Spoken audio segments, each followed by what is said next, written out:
Ladies and gentlemen, gamers and champions, welcome to the 2024 Honor of Kings Open Series Split 1. Get ready to see the convergence of skill and strategy as teams from various realms come together to compete for glory. This is your chance to witness the rise of Titans and be part of this ongoing epic. The road to the final will unfold in 2 stages, the round of 16 to the finals and the grand finals. In the first stage, 4 regions will take part. Turkey, EEU will compete on May 16th to 17th, followed by MENA and a mysterious wildcard on May 18th to 19th. Only the 2 most resilient teams from each region will advance to the prestigious EMEA Regional Finals, which will be held from May 30th till June 2nd. 8 teams will face off in an electrifying offline showdown. A staggering prize pool of $23,000 is waiting for those who are brave enough to seize it. Those who demonstrate unparalleled skill and control of the game. Join us, witness the path journey of champions and of history in the making.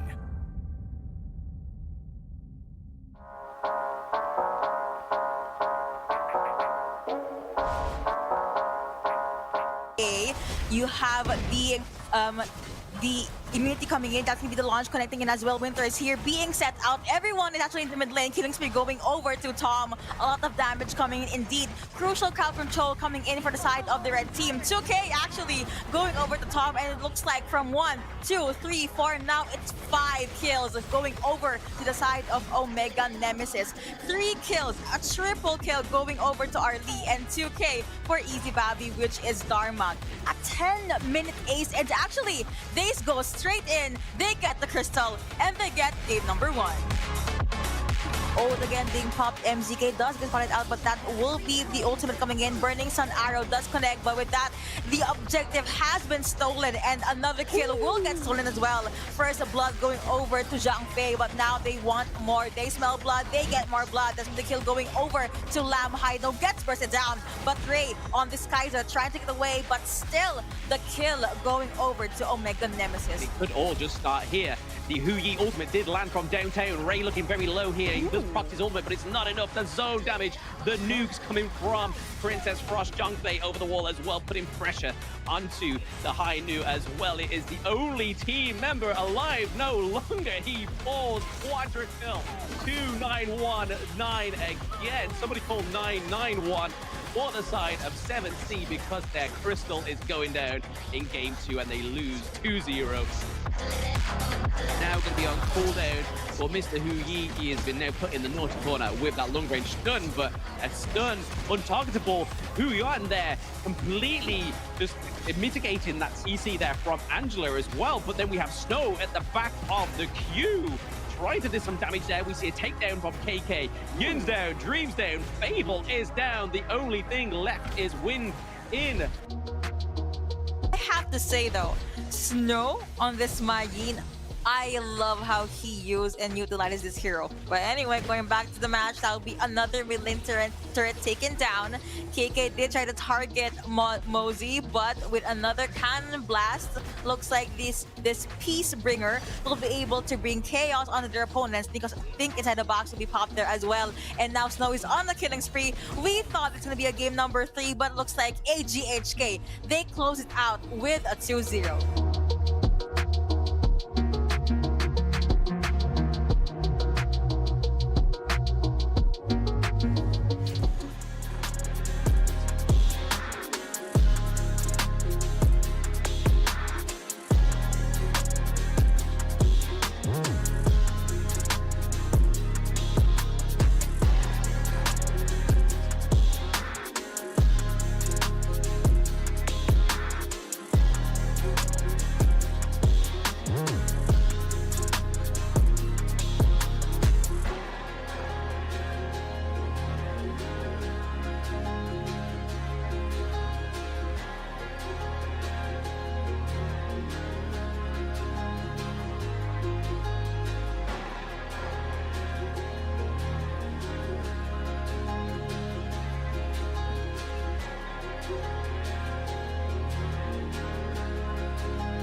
gamers, we hope you guys are excited because today is the grand finals for Honor of Kings Open Series Wildcard Split 1. But today we will be having a best of 7. We're gonna be your casters. I'm Yuko, alongside me is Blam.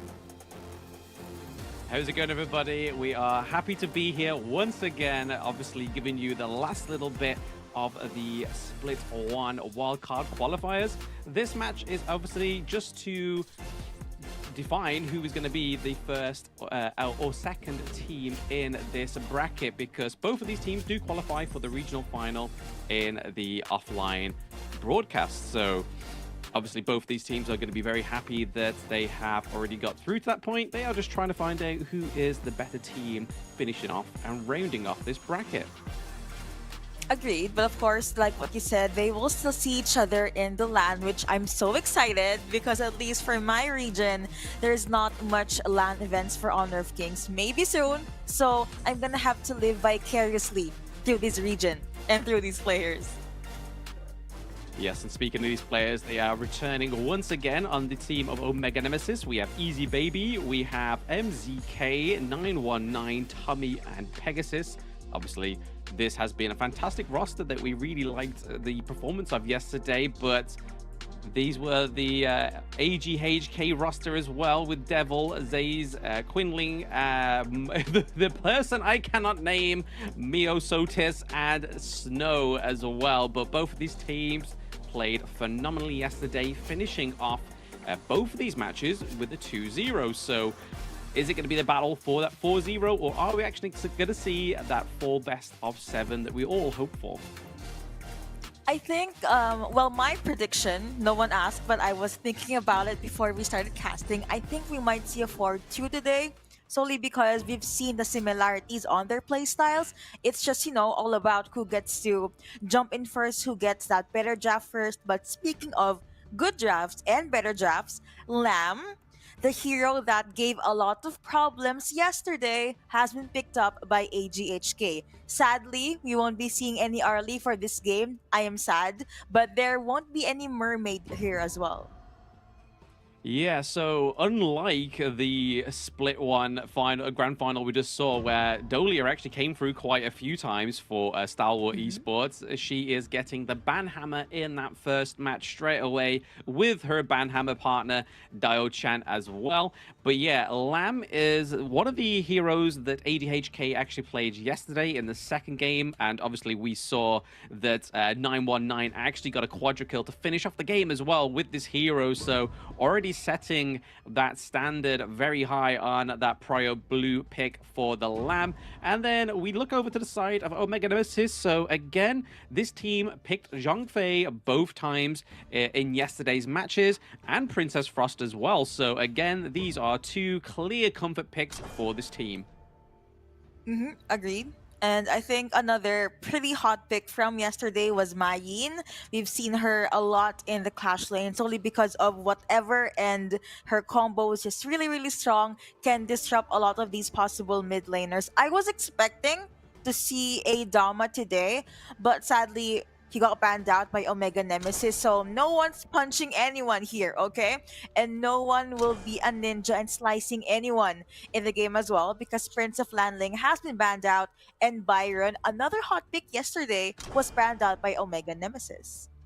Yeah, we can kind of see those finalizing stages of the ban phase is going after those gaps in the team comps, because Omega Nemesis have gone for two big Baron lane picks, and then on the side of AGHK, they have gone for two very flashy jungle picks, which yesterday Omega Nemesis went for the Lamb and the Musashi. So again, Musashi is still hoping. We did see, for some reason, AGHK was thinking of the Musashi on that second pick, but then picked up the Renji and the Angela as well. Is this going to be the late game queen coming through, as we saw in the last grand finals for the MENA region there? Wawa playing the Garo very well, and we are going to be seeing it on the side of Omega Nemesis. That late game queen is coming through. How do we feel about that one, Yuko? Honestly, I love Garo. I just don't like that she takes a lot of time to scale, but like what you said, she is our very own late game queen. So once the late game is there, maybe even, 13 minutes, 15 minutes, she's a problem. I remember Wawa played her so well in the previous live stream.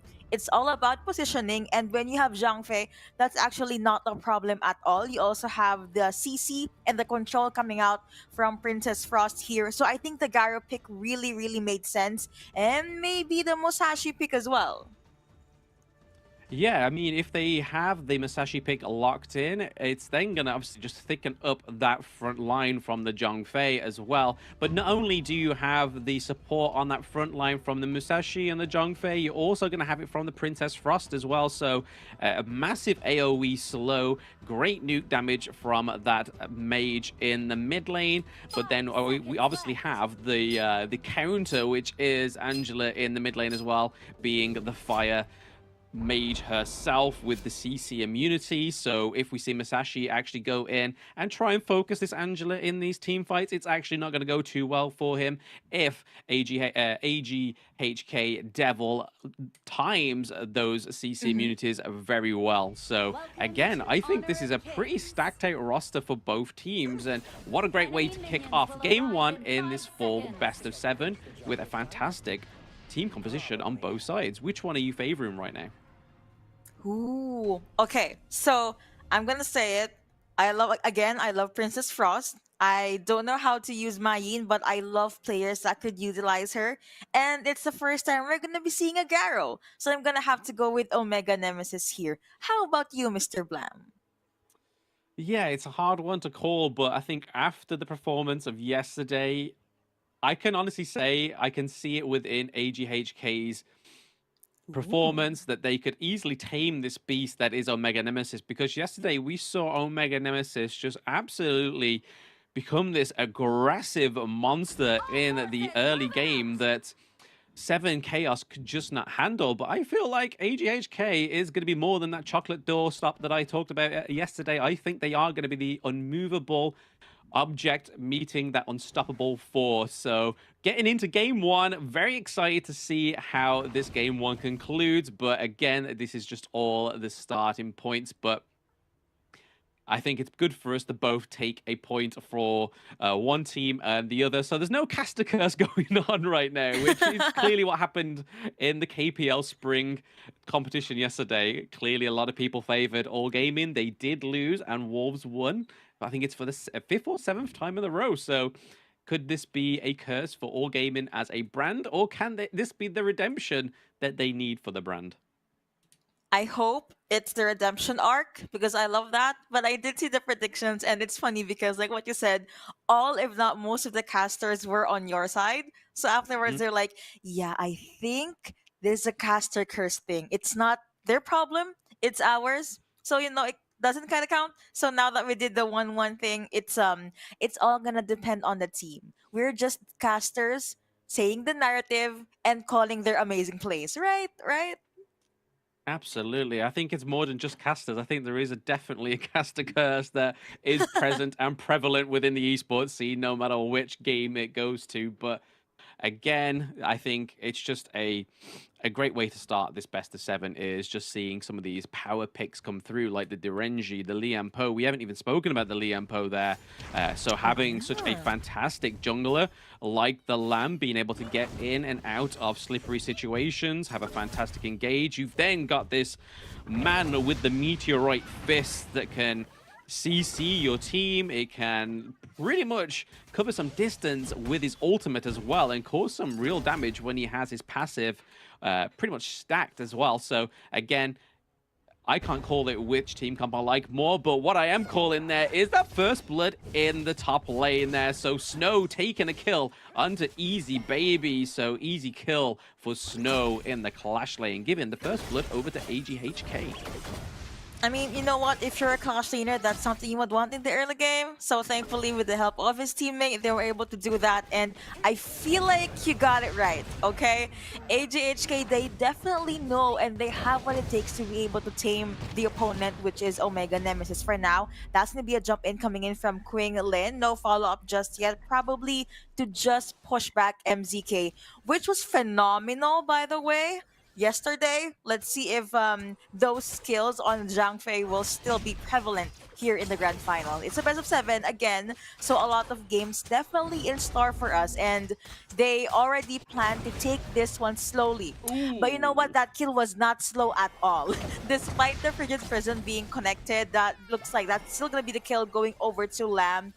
Myosotis. I'm gonna pronounce his IGN that way. Hopefully I got it Yep. right. But now they are rotating over to the farm lane. Garo, of course, making sure space is created.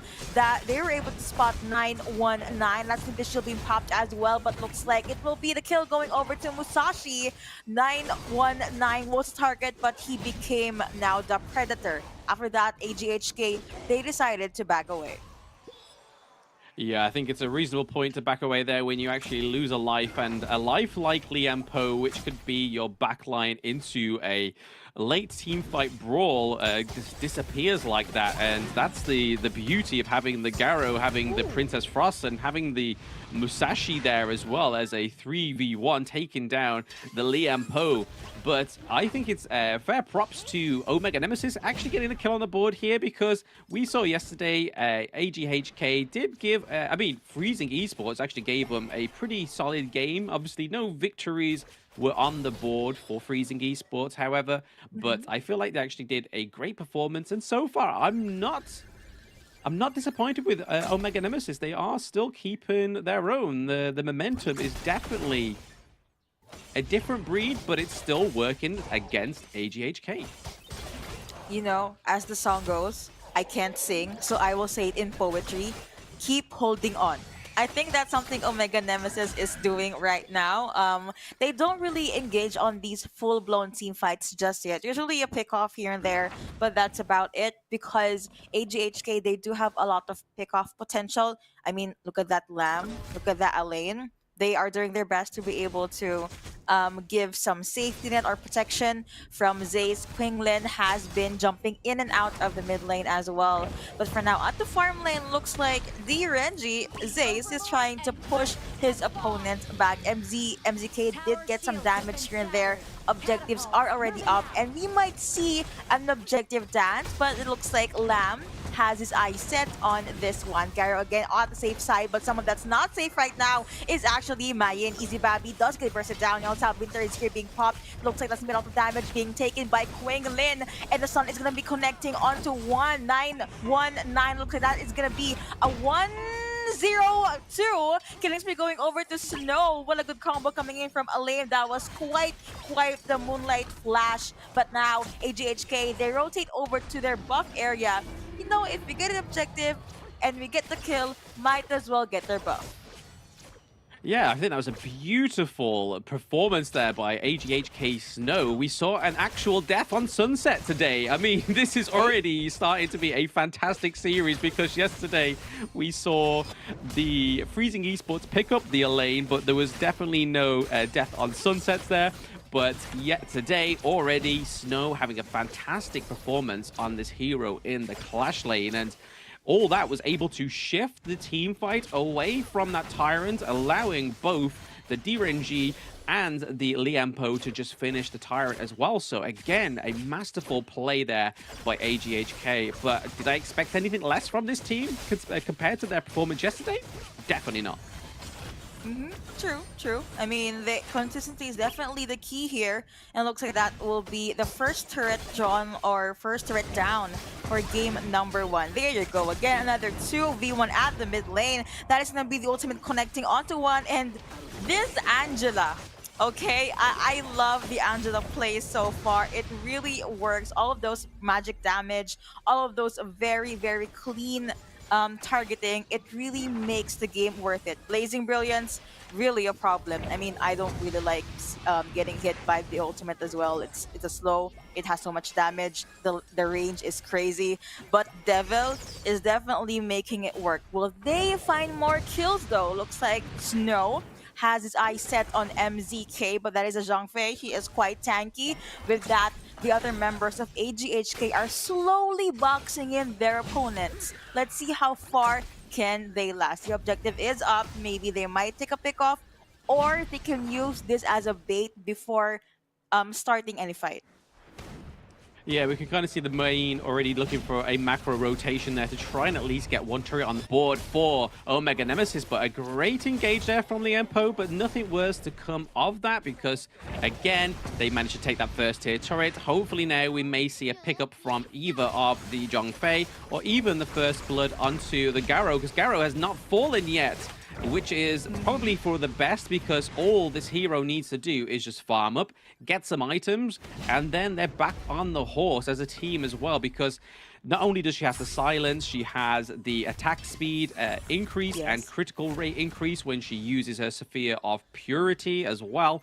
And then obviously, if you use that skill again, your team gets the critical rate and movement speed within that circle and then damage any enemies within that circle as well. So again, I think if they just keep this Garo safe and keep her fed, we could see a little bit of a turnaround in that 10-minute mark if it's not over by then. Agreed. You know, just give her maybe 3 items and she will go ham. But now it looks like someone that wants to go ham is actually from the side of AGHK. Was able to get 4. That's even the sun connecting as well. You have Alice jumping in with the ultimate. And with that, of course, you have Lamb. That was the perfect opportunity to get not 1, but 2 kills. You also have Pegasus doing his best to be able to get away. Blazing Brilliance, definitely a problem. Also has the Chaos Cinders there. That was a 2-0 in favor of AGHK. 7-1 now on the board with a 4K lead in favor of the blue team. Yeah, I feel like the tempo for AGHK has definitely been mastered and has been set because they managed to get that mid lane turret as well. And we all know how important that mid lane turret is in Honor of Kings. It gives such a great vision for the enemy team that pick up the mid lane turret there. It also allows them to get into the brushes like we can see here with Liempo. He is able to have free roam there because he knows that they cannot retreat to that first tier turret anymore. It is fair game in the enemy jungle thanks to the Durenji picking up that mid lane turret. But just a quick little look over to the gold difference. Even though Durenji has not got, is obviously clearly showing that AGHK are AGHK, sorry, are the team that are winning. They are not quite that ahead of gold in the farm lane. However, in the clash lane, it is a completely different story with Snow taking up another kill from Omega Nemesis, and it is against his clash laner.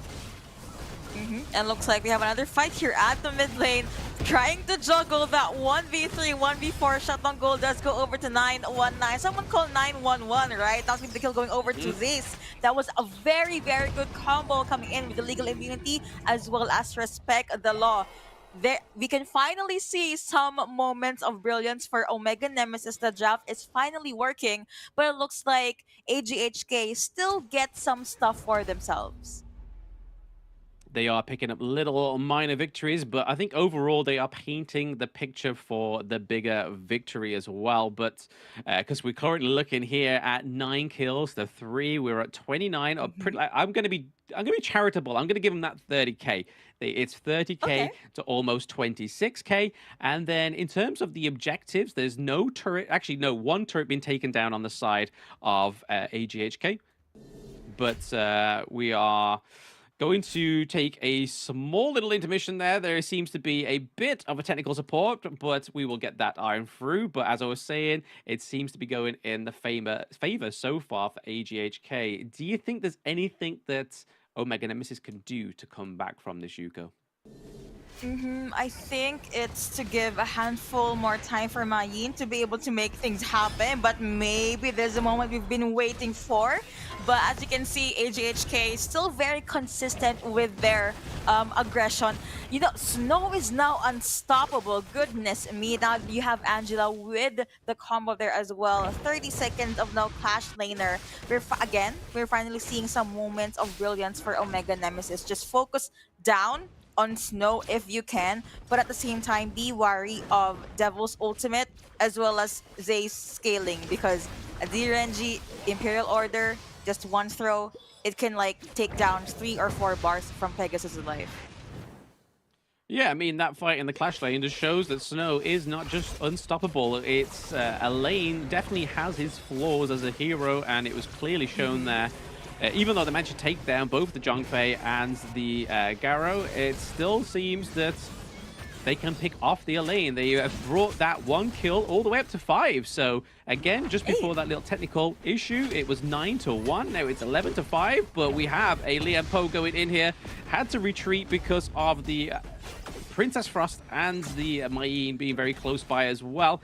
But we didn't see, however, that Omega Nemesis managed to pick up the Vanguard. And speaking of pickups, there is a pickup kill on the side of AGHK, picking up the kill onto Princess Frost. Can they take their first higher ground turret here in the farm lane? We have 2 minion waves looking pretty fierce in the mid lane and in the farm lane. Had to see if they can assault both of these higher ground turrets, and it looking like it is going to be a clean conclusion here for that mid lane turret being taken down. So no high ground turrets in both of those lanes. We're using Durenji to take down the mid lane turret there, and down goes the Jung face. So the backbone has been brittled and broken on the side of Omega Nemesis, and picking up the first round in this best of 7 is AGHK. Wow, that was quite a game, number 1. And I mean, it was a lot of back and forth, but honestly, I think the game was a lot more stable for AGHK's side, solely because of Elaine, Nature Kill. Hello, that was quite an early game, right? On top of that, honestly, there's no other way to say it. Lamb, that jungler, man, in the early game, he got to rotate so much. He got so much usage, was able to catch Mayeen and even the other members of one Nemesis during the early game. That's just so they can stop them from the mid game. We did mention Garo multiple times during the draft, the pick and ban phase. I actually had high hopes for her, but I think one of the counters is if she's strong in the late game, make sure there won't be any late game. That was quite the control for AGHK though. That's it. I mean, we called her the queen of the late game, but if she's not crowned, she cannot be the queen of the late game. And that was pretty much AGHK's motion there in that early game. It was very aggressive. It was like we was watching Omega Nemesis from yesterday, because they generally have that early game aggression, but this time around it actually was AGHK that had that fantastic early game into the mid game. They obviously picked up the Tyrant, stuff like that, but again, I think it was all because the Clash lane didn't need much love, because Snow was just trailing a whole way against in that Clash lane, and then like you said, with the Lamb able to get in, rotate very well. However, the Liempo was caught out quite a few times in this whole fight, and I was actually kind of seemed like a bit of a scapegoat pick for the side of AGHK, it seems, from watching these replays. He's very much sort of like, go in, if I die, don't worry about it, guys, just pick up as many kills as you can. I'll get those multi knockups, just make sure that Angela, Durenji, and Elaine get those kills, and don't worry about me.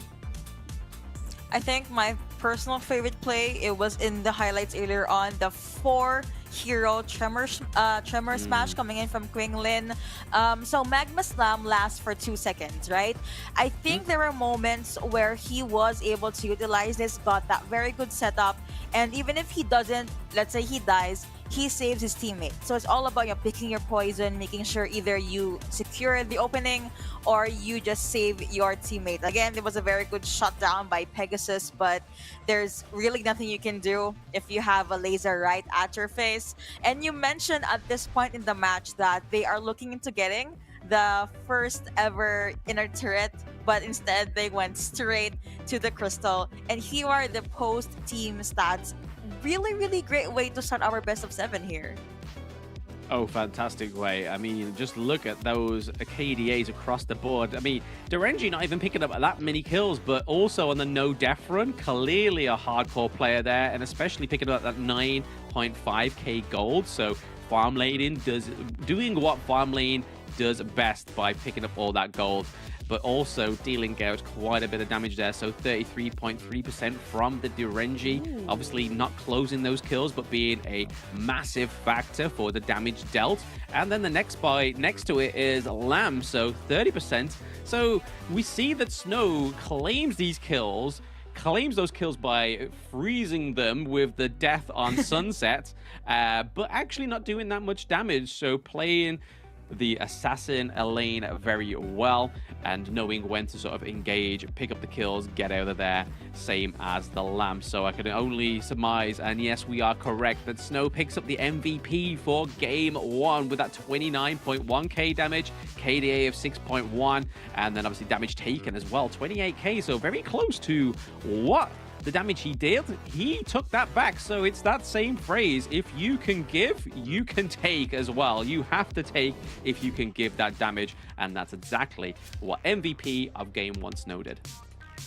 You know what? He is actually making me curious about how to use a lane in the Clash lane. I don't really use him, but after all of that good plays, I think it's time to sneak a game. But we can't, because we're gonna hop into game number 2. Our teams are ready. First ban for Omega Nemesis side will be a Hino. We won't be seeing any Fate Rewind, none of those ultimates, none of those, pokes that hurt a lot.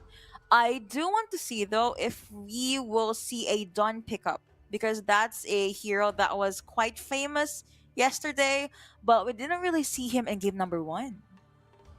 Yeah, I think it's because of the caliber. I mean, I don't need to sort of like put down any of the other teams, but the likes of the junglers within AGHK and Omega Nemesis, they don't really need to rely on the safe jungle pick that is done.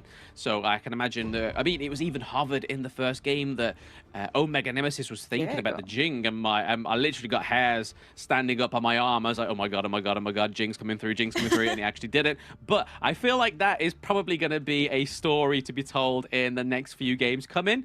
But looking at the bans here, so Zhang Fei gets chopped by the ban hammer by the team that did select him as well.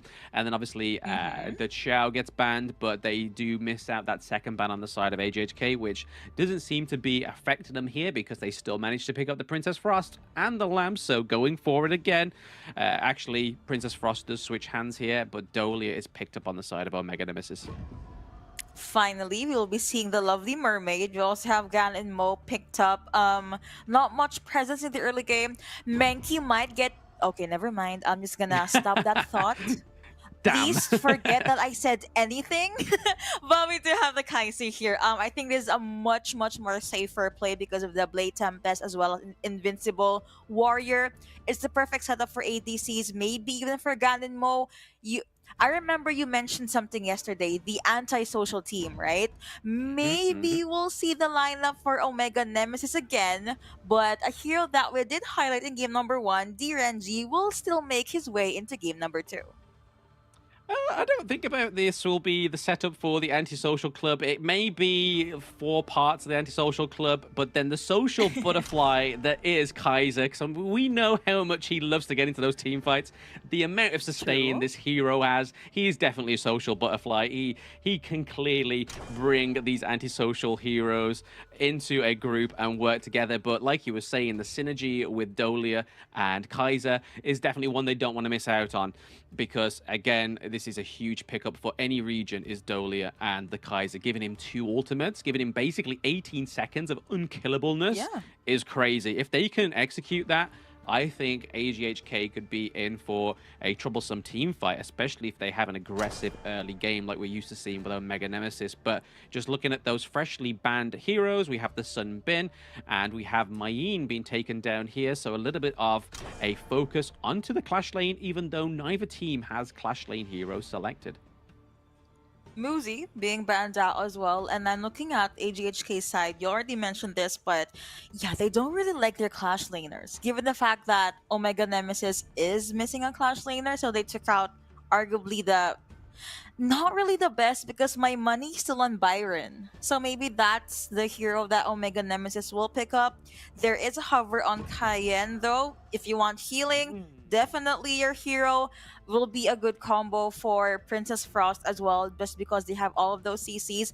A hover on Marco Polo. Let's see if they will lock that in. I would love to see this hero in game number 2. I want me that Fevered Barrage, but Dharma is also available. They could lock that in, get all of those stuns, get all of those setups for Marco Polo, plus maybe the healing coming out from Dahlia. Absolutely. I mean, we did say that we weren't going to see a Dharma in game 1. We didn't. We may see a Dharma in game 2, and we have. We see that the last pick on AGHK, we saw a hover for Charlotte, we saw a hover for Byron, and now we are going for Guan Yu. So again, this is a hero that is a ride or die. If you cannot play, if you cannot keep his momentum up, it's game over. You can't play very coy with this hero. It has to be all about those aggressive movements in the early game, late game, mid game, and late game. There is no time for Guan Yu to stop. So I can imagine we'll be seeing Snow, just like he did with the Elaine, rotate very heavily with this hero. Oh, you don't want that. I mean, honestly, one of the worst things to see is a Fed Clash laner making their way into your lane. I will cry. I'll probably pray to everything I know that exists just so I can survive.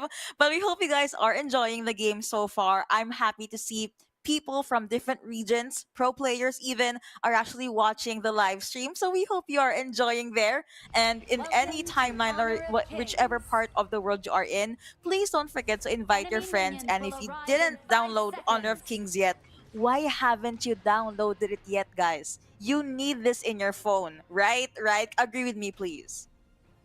I definitely agree with you. I definitely agree with you there, Yuko. Don't worry about that. But again, even though this is taken away from time we could be playing on the game, I think this is a very exciting moment anyway. Just seeing these wildcard teams surface and show some new talents that a lot of people haven't been exposed to yet. I mean, the only reason I'm exposed to some of these players on the side of AGHK is because I've done my homework. I've watched the KIC all the way through, Uh-huh. especially the qualifiers, the wildcard qualifiers, where we saw some of the Western teams take part in that, but unfortunately get destroyed by one team. But yeah, we are getting into game 2. Is this going to be a 2-0 already, or will we see Omega Nemesis clap back with that Dharma? I should say punch back, but clap back does sound better. However, It does. but again, another great team comp going into game 2. I can't fault either team. Other than that kind of pocket pick from Guan Yu, it needs aggressive plays. It needs heavy rotation to keep that momentum up for this hero. So it's gonna be interesting to see how Snow changes and adapts to the playstyle of Guan Yu. You know what? I'm glad you mentioned lineups. I honestly think this is such a good adjustment from Omega Nemesis side. I mean, we mentioned Dahlia's ultimate. Celestial Melody definitely gives a lot of help and sustain from the team fight. Maybe put the wish on 919 or Tom. You know, 2 ultimates will always be better than 1, and you can only do that if you are a Dahlia. So I can't wait to see how they will play around with this team fights. That was quite some damage coming out from Princess Frost, but someone that got out, even though he got out of damage, was actually my Sotis here. Will be able to rotate over into the mid lane. No casualties just yet, but they do definitely have their eyes set on the aggression here. Some peaks here and there at the farm lane, but Marco Polo will be A-OK. Also has Purify, just to make sure that his ultimate, Fevered Barrage, will not be cancelled in a crucial moment. Yeah, we still haven't seen a first blood yet, which is a little bit of a different tale from game 1. However, there has been quite an assault on that farm lane turret early on. So again, that turret has taken a fair beating because of the likes of Derenji and Little Loot, or Kayan, whatever you want to call them, are down in the farm lane there. But we're seeing a little bit of a reflective playstyle in that mid lane as well, where we see Dolia and Ganmo, which I feel like isn't something of a synergy that we did pick up on in the draft, because if we could see Pegasus land those couple's blades, whether they be short or long, that 1 second knock-up from Dolia could be the difference of actually picking up some kills here. But well played by Nebes. Oh, I was about to give him his dues there by pushing away the lamb with his guard her grave skill. That's skill 1 from Ganmo, but still gets picked up because of Snow rotating round so aggressively with this Guan Yu, which is what we stated in that draft. He has to be aggressive, or this hero is just a non-starter in the Clash lane, but played beautifully there by Snow. Man, looks like that's gonna be a lot of damage taken by Lamb as well. And I do agree, this is definitely how Snow is supposed to play in the early game. Get all of those surprise pickoffs, get all of those shoves in, just so your team can follow up and get those kills. I mean, he was supposed to give them, but he actually got the 2-0 himself. But hey, who are we complaining? Clash Laner, 2 kills in the early game. Everyone would want that. So I think right now, Omega Nemesis, they, number one, let Tom farm like any farm laner ever, but maybe ask help from 919 as well to try and go up against the rotation that Snow is doing. But easier said than done. Let's just see how things will pan out. Easy Babby, you mentioned, let's wait for that very good clap back on Dharma. Yeah, we're currently seeing a overall gold lead going to AGHK as well. So there is no sort of like define a lane that is taken that whole gold difference between one or the other. It seems to be separated very evenly between the Clash lane, the jungle, and obviously farm lane, which obviously being heroes like Durenji, Alam, and Guan Yu, you kind of want that gold to be given to all 3 of these heroes, because the more items these heroes get, the easier those team fights are gonna be. So if Lamb gets his tankier items, he's gonna be more sustainable within the team fights, be able to get away with little health as well at the same time. But with the like of Kaiyun on their team, is health going to be something that Lamb is going to have to worry about once he's got his regen item? Probably not.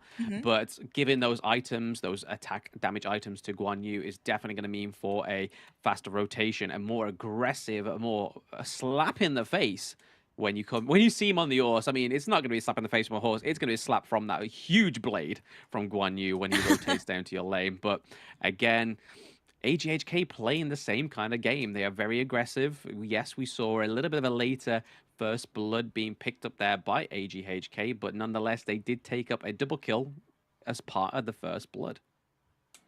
I know I said I think the series will go 4-2, but for some reason, AGHK, I smell like they want the 4-0. They want the series to end already, okay? Because of how quick they get all of these early game pickoffs. Let's see how far and how long Omega Nemesis can survive though. So for now, no solid response from the blue team yet, because they obviously want to be careful and just give space, especially to Pegasus, since Gon and Mo late game. I strongly believe if Renji did not have legal immunity, they have to wait for him to pop that skill first. With the couple's blade, they will be able to clean that farm laner out. But now tower shields are already down. You have Winters here being popped. That's gonna be 919 rather, taking in some damage. That will be couple's blade being popped again. And it looks like now Omega Nemesis, they really want to go all in. That will be ultimate coming in from Dahlia. The objective does go over to 919. Will they back away? Will they fight? Looks like some will jump in, but some will back away. Easy Babby, the one that jumped in, was able to get 1 kill though. Quinglin will have to go 6 feet underground. Now you have Tom on this Marco Polo being able to just shoot bullets all around. That was the Resplendent Revolver. And now here is the follow-up in the middle of everything. Lamb got 1 kill. Actually gunning for 2, was not able to get that, but still a trade is a trade. Yeah, I mean, we was waiting for that response, like you said earlier, Yuko, for Omega Nemesis, and I feel like that was quite a little bit of a response there. That was definitely a whisper in the wind, because we saw only 1 kill get picked up there, but it did limit any sort of collateral damage, basically, because Lamb was looking for a second kill. They were still looking to pick up that farm lane turret, but however, they still hold on to another life and the same turret. However, Guan Yu does take the first turret on the side of AGHK up in the Clash lane. Again, they've left this horsey alone, which you shouldn't do. Don't leave baby in the corner. Don't leave horse on his own, because clearly he can aggressively assault these turrets when nobody's there. But again, we could see a team effort accumulate by AGHK in this mid lane. 919 is looking a little bit shaky. The only reason he got out of that one alive is because Kaiser has such fantastic sustain, but Lamb's going back in, trying to pull 919 away from the Dahlia, but it doesn't work. He still managed to slip out of there. Guan Yu coming through as well, but again, such a glass cannon. We see a pickup there from Kaiyun onto 919. Wow, you know what? I can see that Zay's damage is definitely there. Finally, the ramping up on damage for AJHK side is very, very prevalent. Respect the law. That yeah, I definitely number one, I definitely respect the law. Number two, his respect the law hurts a lot. What under 10 minutes, we can see that they really are in it for securing the early game lead. That was too close for comfort, but thankfully that is a Marco Polo. Does have roaming gun, was able to jump his way into safety, but someone that's not safe right now is actually Pegasus because funnily enough, the hero that he used yesterday, which is Frost, was the one that took him down this time around. Flicker is still available. A lot of very good Winters here plays coming out from Devil. With that, they will push in further, maybe get a buff. Snow has his eye set on 919, but now that is gonna be B. Frigid Person connecting onto one, killing spree going over to Snow and AJHK. They smell blood. They want more. Resplendent Revolver will be popped, but it looks like Tom is forced to back away. Now you have Dahlia with the Ode. Was able to push some enemies back, but I don't think it will be enough. Yeah, just watching these engages now with the likes of Lam and Guan Yu, I realize how much of a bully team comp this is, because if you're not getting pushed back by Lam, you're getting pushed back by Guan Yu. So if you think you escape one push, there comes a horse with a big shove, and it's clearly working because AGHK are on 6 kills to 1 now, and 22.2k gold difference there against the 20k difference on the side of Omega Nemesis, potentially lining up either of these second tier turrets in the clash lane or the mid lane here. It's looking, however, that AGHK Zaz and Quinglin is going to pick up that second tier turret in the clash lane, so more oppression in the clash lane for AGHK onto Omega Nemesis. We are, however, missing some sort of clash here going around the red buff. 919 still manages to pick up his red buff. No one has died. I think that could be classed as a minor victory for Omega Nemesis. Yeah, I take that victory because any good decision at this point is already a lead, and you know a lead is a lead nonetheless. But I also want to emphasize this pickup for Kayan on AGHK side. Now, his second skill is called Earworm, and basically it's a sound wave that when it hits the enemy, they get stunned. And if you can recall, Omega Nemesis, they usually come together. So I think that's another problem that they have to withstand. If they don't get pulled back, they're probably going to be stunned, but that's going to be Winter is here being popped, Kayan in the middle of everything. You also have the Lamb being able to get one kill. Looks like that's going to be the Ode being popped as well, but members from Omega Nemesis is being gunned down for the side of AGHK. But now you have Zace with so much damage. 919 does re-engage. He will be A-OK. Zace again with that 2K was able to pop in with the basic attacks. Overall, that was a 3-2 in favor of AGHK, the team on the red side. Gotta give props to Omega Nemesis there, getting another 2 kills, but is that going to be enough to keep their horse?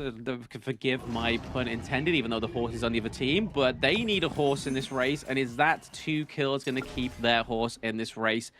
Probably not, because of just how well AGHK are playing these team fights. And just like you said, Yuko, we normally see Omega Nemesis when they are clumped together in these team fights, and when you have that knock-on effect from Kayan's second ability that stuns and hits and goes boop, boop, boop. Not only is that a frustrating thing for me, it's solo queue. I can imagine going into a team fight that you're already, the odds are against you, and you've got this ball bouncing off you, CCing you for 1 second. That 1 second can seem like a lifetime when you are angry, when you are sweating like this British guy right now in this summer heat. But we are seeing the Shadow Tyrant being respawned here and already making steady work towards it is AJ8K. Can we see 191 steal it? Oh, crucial kill theft from 191. Speaking about those small victories there, we see them pick up the Shadow Tyrant, but still a little bit of a connection issue here. I want to see the conclusion. Give me the conclusion. We need those answers, okay? That was quite the steal coming in from their opponents. And hey, even though you're feeling the summer heat, don't worry. Number one, we have Dahlia's Wave Breaker. That's a pull. We also have Princess Frost's Frigid Prison, which just, frees the opponent. Hopefully, all those skills will transfer to you so you can focus back on casting. But yeah, it's a lot of back and forth for game number 2. But I have to say, AGHK, they still do have this in the back, but that was quite a steal from Kaiser. Let's see if he'll be able to use Blade Tempest later on. But whoa, we're back and we see one double kill and one triple kill plus a shutdown. And another double kill apparently as out of back and forth you have Gun and Mo with all those couple blades. Maybe later we'll see the freshly forged, but overall it's 6 and 14 in favor of AGHK, and they get first dibs on this objective. Looks like 919 is lurking onto the sides, and Myosotis is still the lamb that we know, scary, just being very sneaky. But now that's a lot of damage being taken by that same hero. Winter is here. Maybe the kill will be here as well. That will be Celso Melody being used, but Zace was able to secure the objective. Now they have the eye set on Dahlia. Stop giving second ultimates, and that'll be the kill being picked up by Lamb. He's now on a rampage. Shadow Vanguard has been summoned as well, but now AGHK, they are in it for the kill. They are continuing with the pressure. They finally have the damage that they need, and let's see how far they can take this. Yeah, I think with the loss of that Shadow Tyrant, they had to pick up that Shadow Overlord there because of those Shadow Vanguards, being able to clear those minion waves. And as they slowly but aggressively attack this higher ground turret, it looks like that farm lane higher ground turret is going to go down. So it looks like it's going to be the same old song and dance here going into the 13-minute mark for AGHK against Omega Nemesis. I don't know if this next team fight is going to be the saving grace that Omega Nemesis needs, but down goes that high ground turret once again. It's the same MO from the last game. We see that 919 is trying to sustain all that damage, trying to soak all that goodness up for his squishy teammates, but he did do it. Unfortunately, he falls whilst trying to accomplish that one goal in order to keep his squishy teammates alive. But again, I feel like this is the backs against the wall moment for Omega Nemesis. Agreed. Let's see how they'll be able to survive this far. That will be freshly forged, popped by Gan and Mo. And speaking of Gan and Mo, I did see him try to use Guard Her Grave as well as Couple's Blade earlier on. But Myosotis, I mean, being the lamb that he is, he jumped in. He actually got very close to Pegasus earlier on, which is, the weakness of Gan and Mo. That's why Omega Nemesis was not able to utilize the damage. Maybe they need space, okay, to be able to maximize this lineup. I'm still waiting on a very good Fevered Barrage from Tom as well. Either it gets cancelled, which is sad, or he just takes so much damage rather, that he will not be able to answer in with the kill. 919 gets spotted out by Snow. Oh no, by Myosotis rather, but still an oh no. Now you have 911 in the middle of everything. Now Snow is there as well. He is in the middle of everything. Now you have Celso Melody being popped by Dahlia. Rampage going over to Snow. The first one to fall down will be Pegasus. No more swords coming out from Omega Nemesis. For that, looks like they'll be able to get this objective non-contested. Yep, making up for that one that was stolen. They did pick up another Shadow Tyrant there on the side of AGHK. But do they necessarily need this going into these team fights? AGHK, they're very wary of them being in that bush. That we had MZK, we had Tom, we had Easy Baby, all just cluttered around in that brush. But I feel like AGHK have the vision, they have the know-how to know not to just wander into those brushes and give them a go-ahead into the next team fight. Down goes the last higher ground turret there for Omega Nemesis, and it's all riding on this last team fight, it seems. We're waiting for those minion waves to rock through in that mid lane and in the farm lane.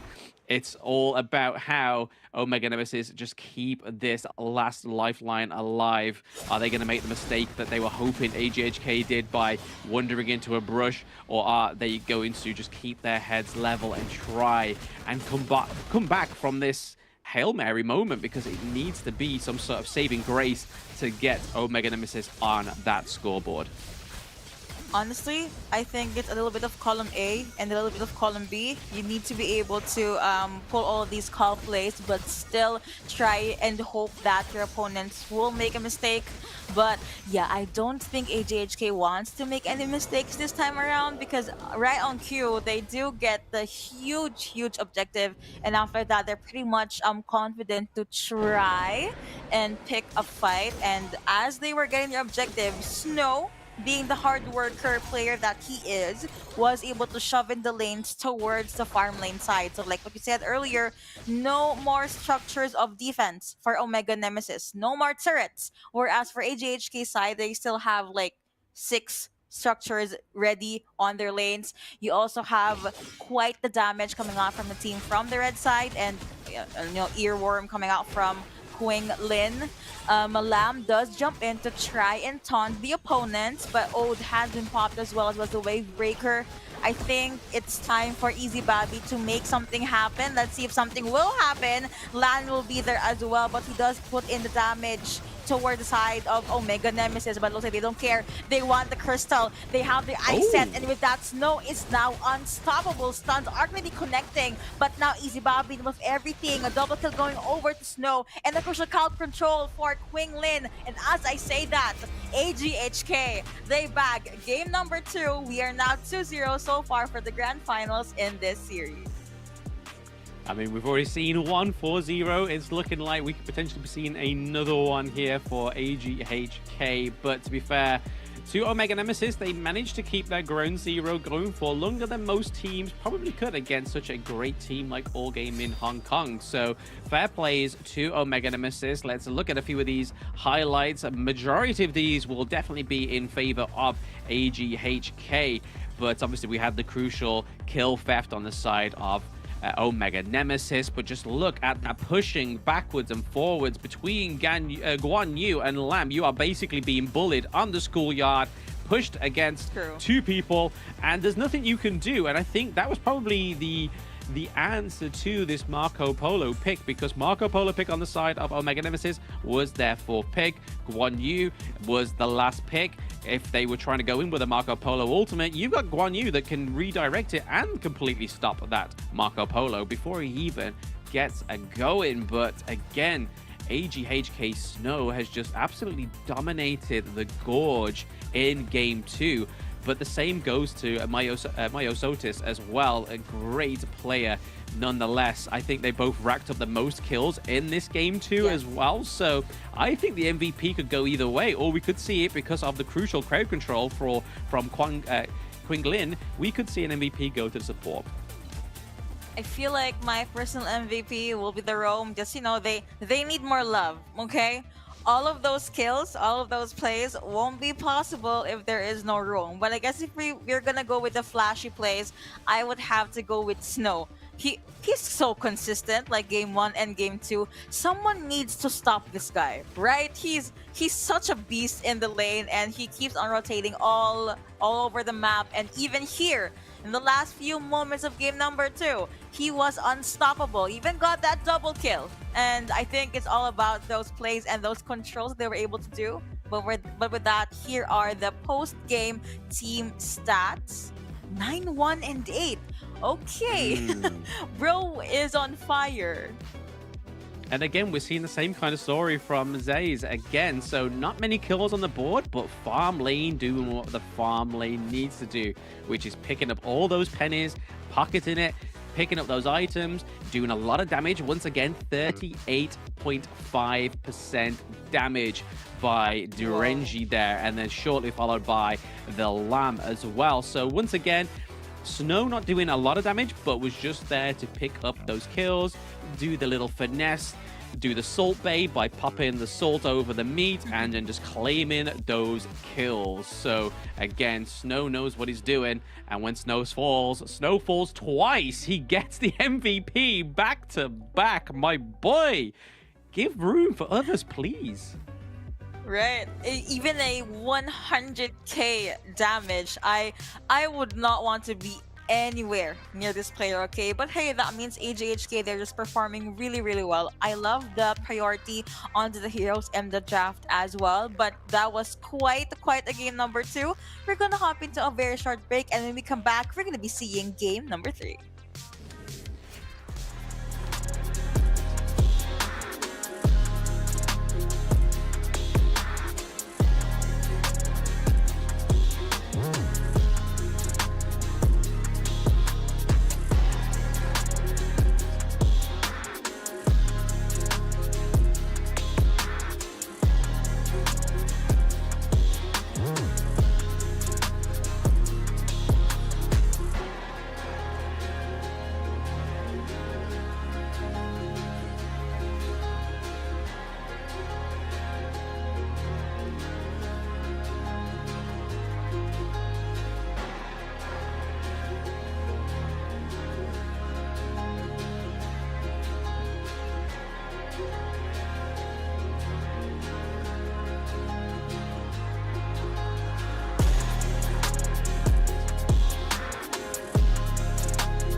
Welcome back, everybody, to the Honor of Kings Open Series Split 1 Wildcard Qualifier. We are in the Grand Finals, and we're already into Game 3 as well.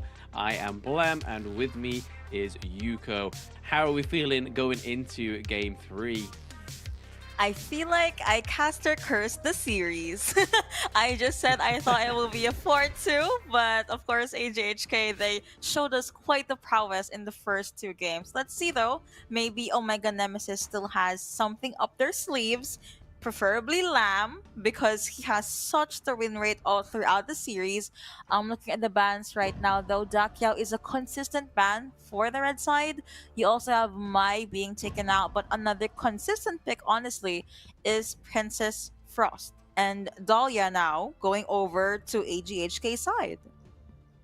Yeah, they're kind of like two little children pulling at a toy against the 2 arms on either sides with this Princess Frost, because we saw in game 1 it went over to Omega Nemesis, but this time it went over to AGHK for 2 times in a row. they didn't ban the lamb, which when I saw the ban and there was no lamb there, I was like, these guys are crazy. But then I realized that Right. 919 saved my sanity and probably may have even saved game 3 for themselves and picked up lamb for themselves. And the bunny that Yuko saw outside has definitely charmed Ali onto the gorge as well. We get Ali pick up and they pick up the Cayenne for themselves. They think, you know what? That Cayenne and lamb combo worked very well for you, AGHK. We're going to pick it this time. I like it. I like how they were able to answer that and adjust last minute. But yeah, we saw how good Snow was on a lane, so they said let's ban that out. Omega Nemesis doesn't have a clash laner just yet, so let's take some heroes out of the pool for them. But another consistent pick is actually DRNG. We haven't really see him go with the double kill, triple kills, but like what we've been seeing in game number 1, he does the initial damage and everyone else just follows suits. So let's see if we will be seeing the similar story or similar narrative here. But I'm also looking at the possible combination of this Arlie and Cayenne. If you do get to stun someone, Arlie can just jump in with the Lunar Recall, or at least land her passive to get more damage. And well, Luna is another consistent ban for the blue team side. And they don't want no horses in game number 3. This is a crucial match for AGHK. But now let's see who will be their 4th pick. Yeah, absolutely. So we see the Luna ban come through, we see Dharma ban as well as the Guan Yu. So Snow's like, I've used it once, I'm not going to bring this pony out for a second dance so he can rest this time around. But they are hovering over this Byron, and like you said, Yuko, this Derenji is not being retired anytime soon. And it's being played very well by Zaze. He's not doing the most kills, but he's definitely getting the most damage, and he is setting up all that farm for himself, so being used as a mule, should we say, for that gold. But again, it's a great mule that they have, and it's a great mule to be abusing, because it clearly works for AGHK to keep picking up that Derenji, because let's face it, Derenji is not a prio ban. That's true. I think people would much rather ban out Arlie instead of banning out DRNG. There's another hover on my end and a possible lock in on Gan and Mo. I think it'll be okay, but the Mayan is definitely a good pickup here. Just you need someone to quite literally push Baron back if he does jump in with the Storm Strike as well as Electrify Charge. I think Mayin's Flee, Danger, and Get Serious will be able to help her a lot. But now let's see the last pick. Last pick for AGHK. First time we might be seeing a Yuan.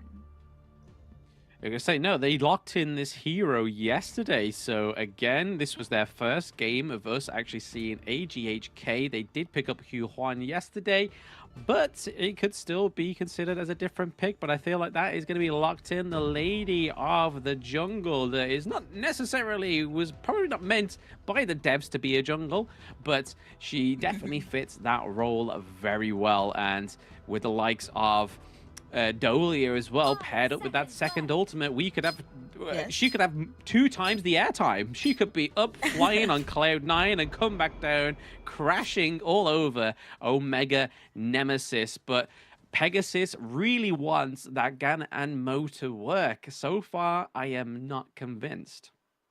I think so. Yeah, same here. I think it's not that he needs more time to get more damage. I think Ganinmo is too immobile for fast-paced team fights like these, and fast-paced team fights is something that AJHK does want. But hey, maybe it's something that they need to work with. They're just looking for that sweet spot or that perfect moment to flex that, hey, the casters are wrong. Ganinmo actually works with our lineup, and I'm looking forward to that. Yeah, I mean, I really, hand on my heart, I really hope they manage to get this Ganamo working. And hopefully with taking the LAM away from AGHK. They can pull a little bit of the force off the accelerator that is AGHK right now, because their foot is full on the accelerator. Gas is being run through because they're currently running into this game 3 here against Omega Nemesis, picking up a little bit of a different pace of the jungler here on the side of AGHK. We've gone for more of a mage, magic damage based orientated hero rather than LAM with a we know is heavy rotation, very fast, very aggressive, in your face, pulling you away from your team and surrendering your life to the gods of AGHK right now. But I'm very much looking forward to seeing how the Dolia pairs with this Hwan anyway. So I'm very, very excited for game 3.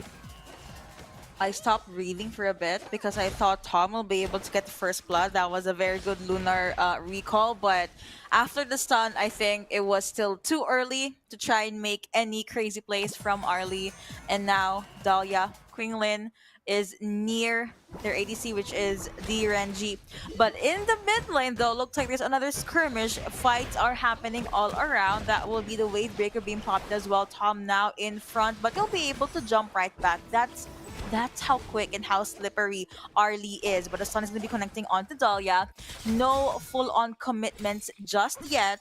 But now you have 919, as you've mentioned, very aggressive. Just saying hi and hello in the clash lane. I don't think they'll be trying anything just yet. But Tom did try something, but almost paid for that with his life. But he's A-okay. He's A-okay in HoK, but still not respawning yet. He is looking to stick around and try and pick up a few of those passive heals from the Kayan here, but is it going to be enough to keep the Arlie alive? But again, taunting Aziz on the side of AGHK there, but still not going to be enough. It keeps the turret alive. It means that the pressure cannot be put on completely by AGHK taking that the first tier turret down in the farm lane. However, a lot of trading blows there onto Devil, Princess Frost in the mid lane, thanks to LAM and Ganmo using those couple of blades very long, using that great range on Gan and Mo. So I think if they can kind of just keep that distance that Gan and Mo requires, but also still managing to hit those couples blades, I think we could probably see this Gan and Mo for the 3rd time working. I mean, like the saying is, 3rd time's a charm. Exactly, 3rd time's a charm, and hopefully, you know, we've been motivating Pegasus with this pick. Maybe they will be able to make it work. For now, I do see it working. They do get the damage in, and they were able to push Devil back. But now, speaking of Devil, he is here at the farm lane. A possible 3v2 if they do try something. Winter's here being popped as well, but now Tom will be there with the Maple Dance. No follow-up just yet. Pegasus does say hi, but AGHK says goodbye. Yes, I think they managed to get out at the right time there, AGHK, because they don't quite have their jungler anywhere near, which I feel like would definitely topple the aggression the Omega Nemesis is trying to place onto AGHK here on the farm lane. But we can see that Byron and Hwan rotating around here, and unsuspected LAM could potentially get caught out. No, there's just not enough CC, there's not enough standstill to keep that slippery hero in place. But Omega Nemesis picking up that first blood, and it goes over to Kayan. This could be the start. I mean, everything starts with one step, but now everything starts with one kill. But now the objective will also be secured by Myosotis. Yuan starting off very, very well as a jungler. But that's something you don't see every day. I mean, the roamer did get the kill. Yes, it's beautifully executed there, but I feel like it was just because it was a mishmash of projectiles going towards AGHK there. The system was just kind of like, who should we give it to? You know what? Let's give it to MZK because we need to give an MVP support already. But Pegasus going to some absolutely great focus there onto Derenji, taking down Zaze on the side of AGHK. We saw that Dolia was very low as well, so no second ultimate here for Hwan going into this interaction, but well played by Omega Nemesis. They not only got the first tier turret up in the clash lane, they managed to pick up a second kill for themselves, so I don't want to get too ahead of myself, but AJHK generally play like this when they kind of don't want to go too aggressive or don't have the team comp to do it. They burn for very consistently, and then they burn right at the end. So we could just be seeing a calm before the storm from AGHK. That's true. And hey, sometimes they say you have to fight fire with fire. There's no fire here just yet, but looks like Omega Nemesis is a team that is on fire right now. That's why they were able to turn things, well, not really turn things around, but secure the lead this early on. I'm still waiting though on what AGHK plans to do. The later the game is, the scarier Pegasus will be, as well as 919. And we don't want that if they do want to get that 3-0. Speaking of 919, he does get spotted out, gets hit by the Ode from Dahlia. And while I was talking, it looks like Tom was able to get one turret at the farm lane. Qingling does get potted out, and 919 trying to look for their next possible target. But remember, you still have Devil, no ultimate yet for this Princess Frost. They do get their hands on the bubble, the stun connecting, and there we go. 919 forced to back away. Now you have Snow at the front line, but it looks like they're gonna go with the juggle at the mid lane. They were able to scare their opponents. It's a fight that they do not want to take just yet. Winter's here has been used rather, and with that, 919 tries to jump in. I don't think that was a good decision though, because he does get taken out with Respect the Law, plus the basic attack coming out from Zace and AJHK. That was one kill, that was one turret, but still, I think it's a trade they will gladly get. It is a trade, obviously, and that was a great mistake, like you called out there, Yuko, by 919, keeping a little bit too overextended away from his team. Even though Lamb is pretty impressive, I don't think going against AJHK, that impressiveness is going to carry you very far. But just reassessing AJHK's team comp here, they don't really have that aggressive roam that we've really been seeing in Game 2 and Game 1. So this is probably the reason why we're seeing Omega Nemesis actually pick up some kills here. And we're talking about picking up kills. They take down the Renji. It is another kill over to Pegasus. So once again, like you called, Yuko, we don't want to see that Pegasus get fed, because if we do, those couple blades are going to become very gruesome coming into this mid game by Omega Nemesis. And looking at AGHK's team comp, the only person they can really recall or rely on to take down that backline is Byron. But again, nothing being picked up here other than the enemy's Sage buff.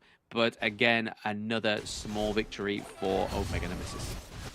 They would take that, I agree. Freshly Forge being popped again, and Pegasus definitely a scary hero now.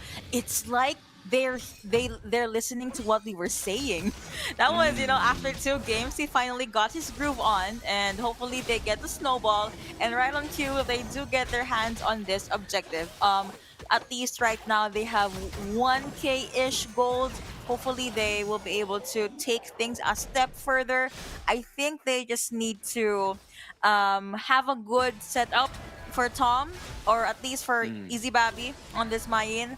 But right now, they are rotating over to the mid lane. AGHK now, they're looking for a possible opportunity.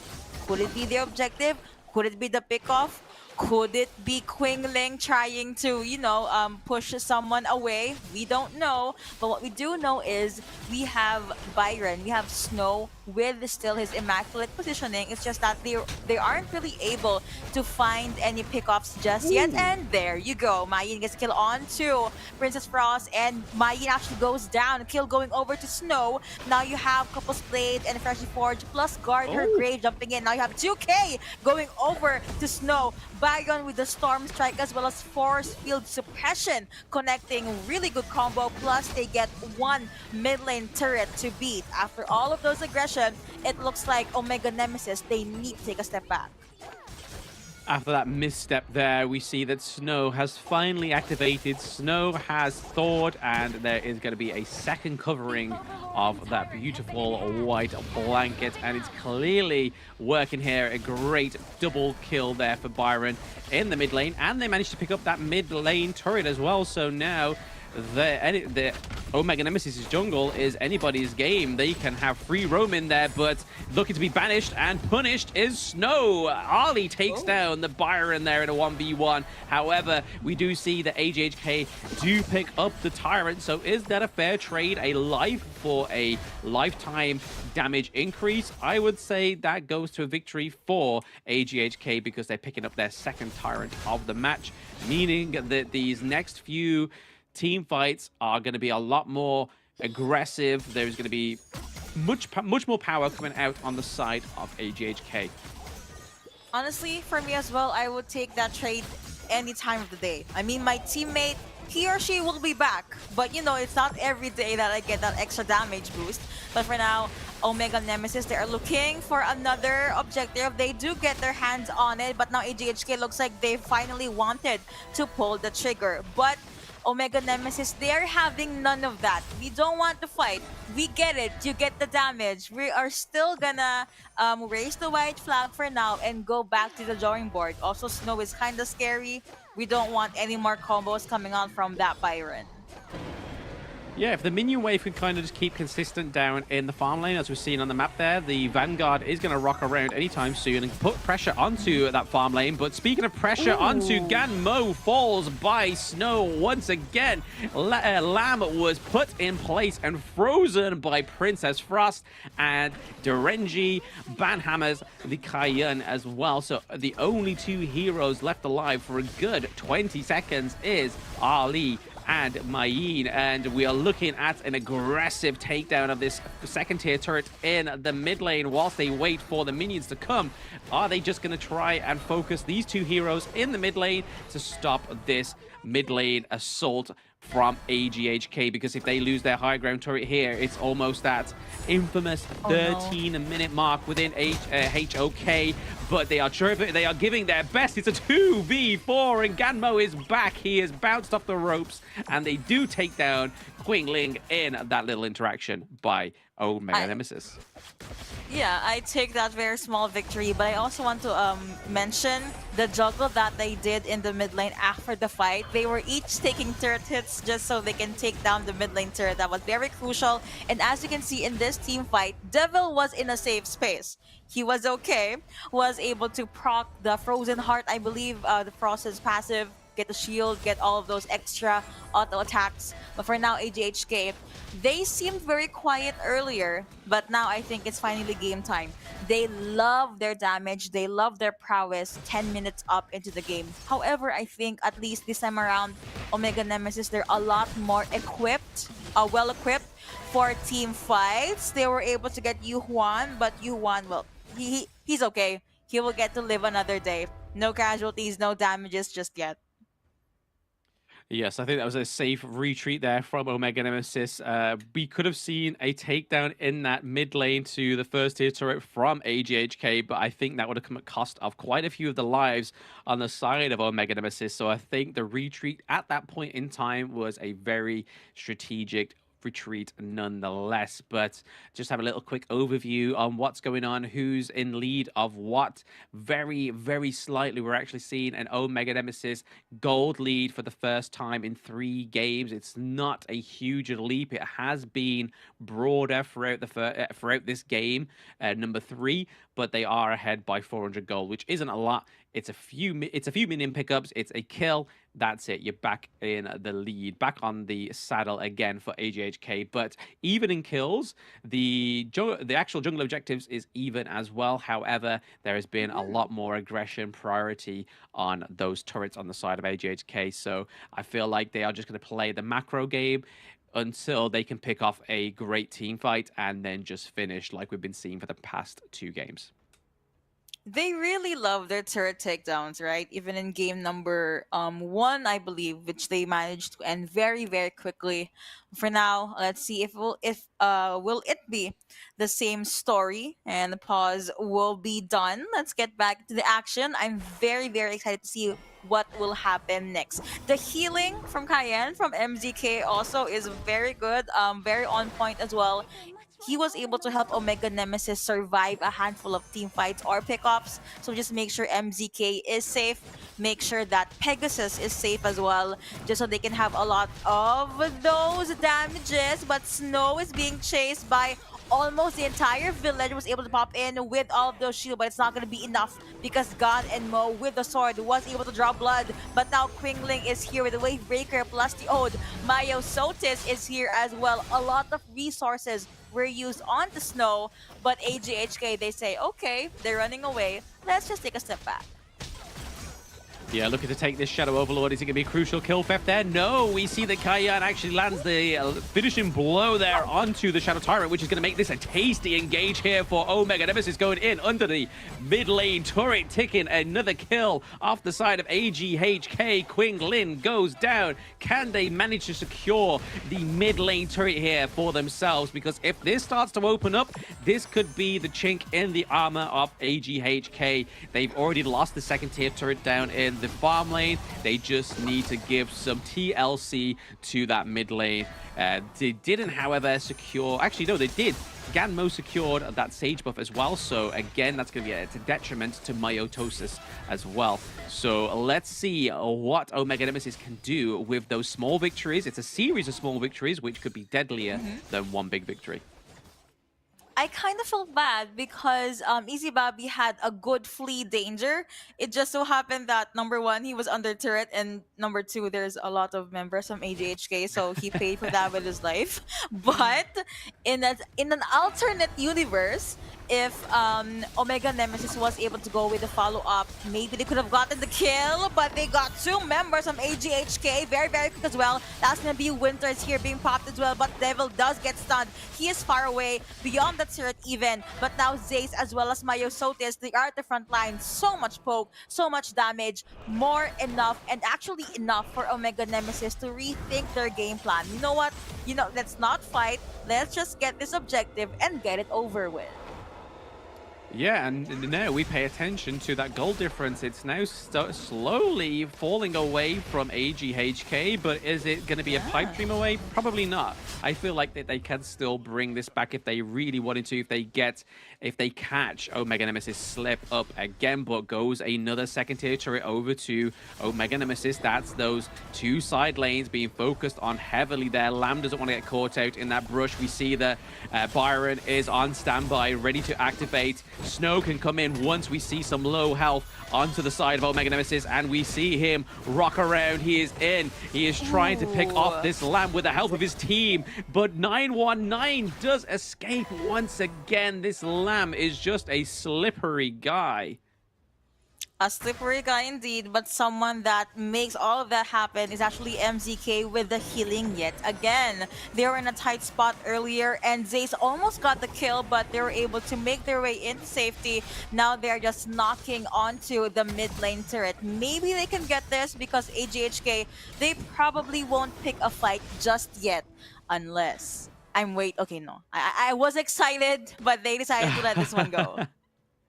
Yeah, let's not run away too fast yet, but it looks like that this could be a setup for Omega Nemesis here to try and finish. They have the Shadow Vanguards. That's going to put a lot of pressure onto these turrets, and rocking around is that Shadow Vanguard. He is not yet woken up. His babies have died, but he is rocking around, ready to go and disrupt some of these turrets as well. Could we see the first higher ground turret fall from AGHK in 3 games? Could we see a 2-1 victory so far?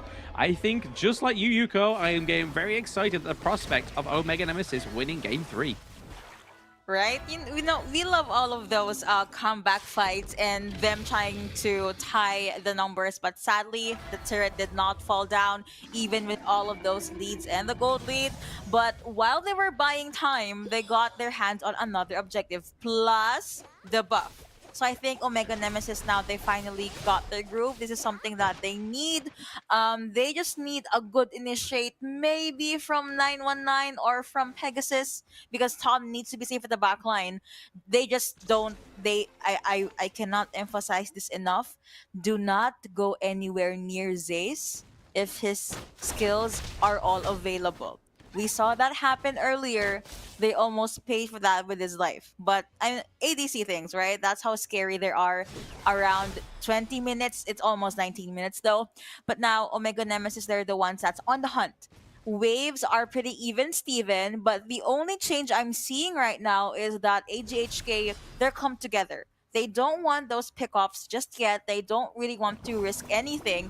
But Omega Nemesis, they have the luxury of trying, of maybe play with their food for a bit, you know, just get the buff. Let's see if they can try to go up against us. See if 919 can see anyone walking through the brush. But sadly, no one walked through. They are just this 5-hero hunting unit.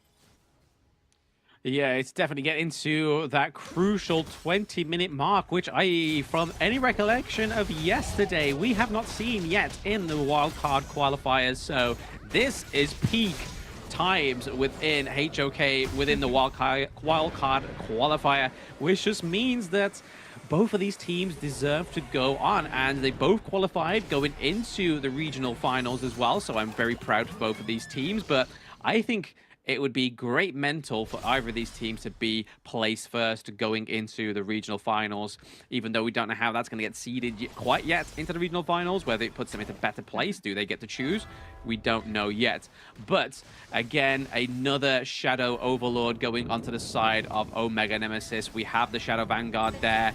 Byron, once again, Snow is waiting for that backline activation. He is waiting to see some of those healths get run down on the side of Omega Nemesis before he decides to take charge, or even as they go and approach this higher ground turret. But it doesn't seem like they're going to do it. They are not taking that bait. Omega Nemesis have seen this song and dance before. They are not falling for it again. There's finally a base onto the... There's finally a hole onto the base of AGHK, and looks like the major objective, first dibs, will go over to Omega Nemesis. Now they were able to spot the one. Snow taking so much damage. Queen, we actually first want to say goodbye. Now you have Winters here, but the team is definitely not here. That's gonna be the stuns connecting, but there will be a 919 resurrecting. Snow does have all of those shields, was able to get 919 in a miraculous comeback. 4% was made possible by Snow. But still, it looks like AGHK, they have to let this one go because there is a wave of minions from the Clash lane. Good map awareness, but they trade such an important objective just to go back. Yeah, I mean, that was like looking at this game in a retrospect because they knew that Clash lane was being pushed by the Vanguard. Look at that crystal. It is very low, and they did lose a 1-1 trade there, but they knew that AGHK had to go back or they would lose game 3. But it also meant that that jungle objective there was able to be picked up and procured by Omega Nemesis. Again, this is going to be another wave of Vanguards coming through to put a load of pressure on all 3 lanes as well. So again, well played to Omega Nemesis. Is this going to be the calling card? Is this the closing of game 3? Finally, we are getting into that 22-minute mark, which we have not seen yet within the wildcard.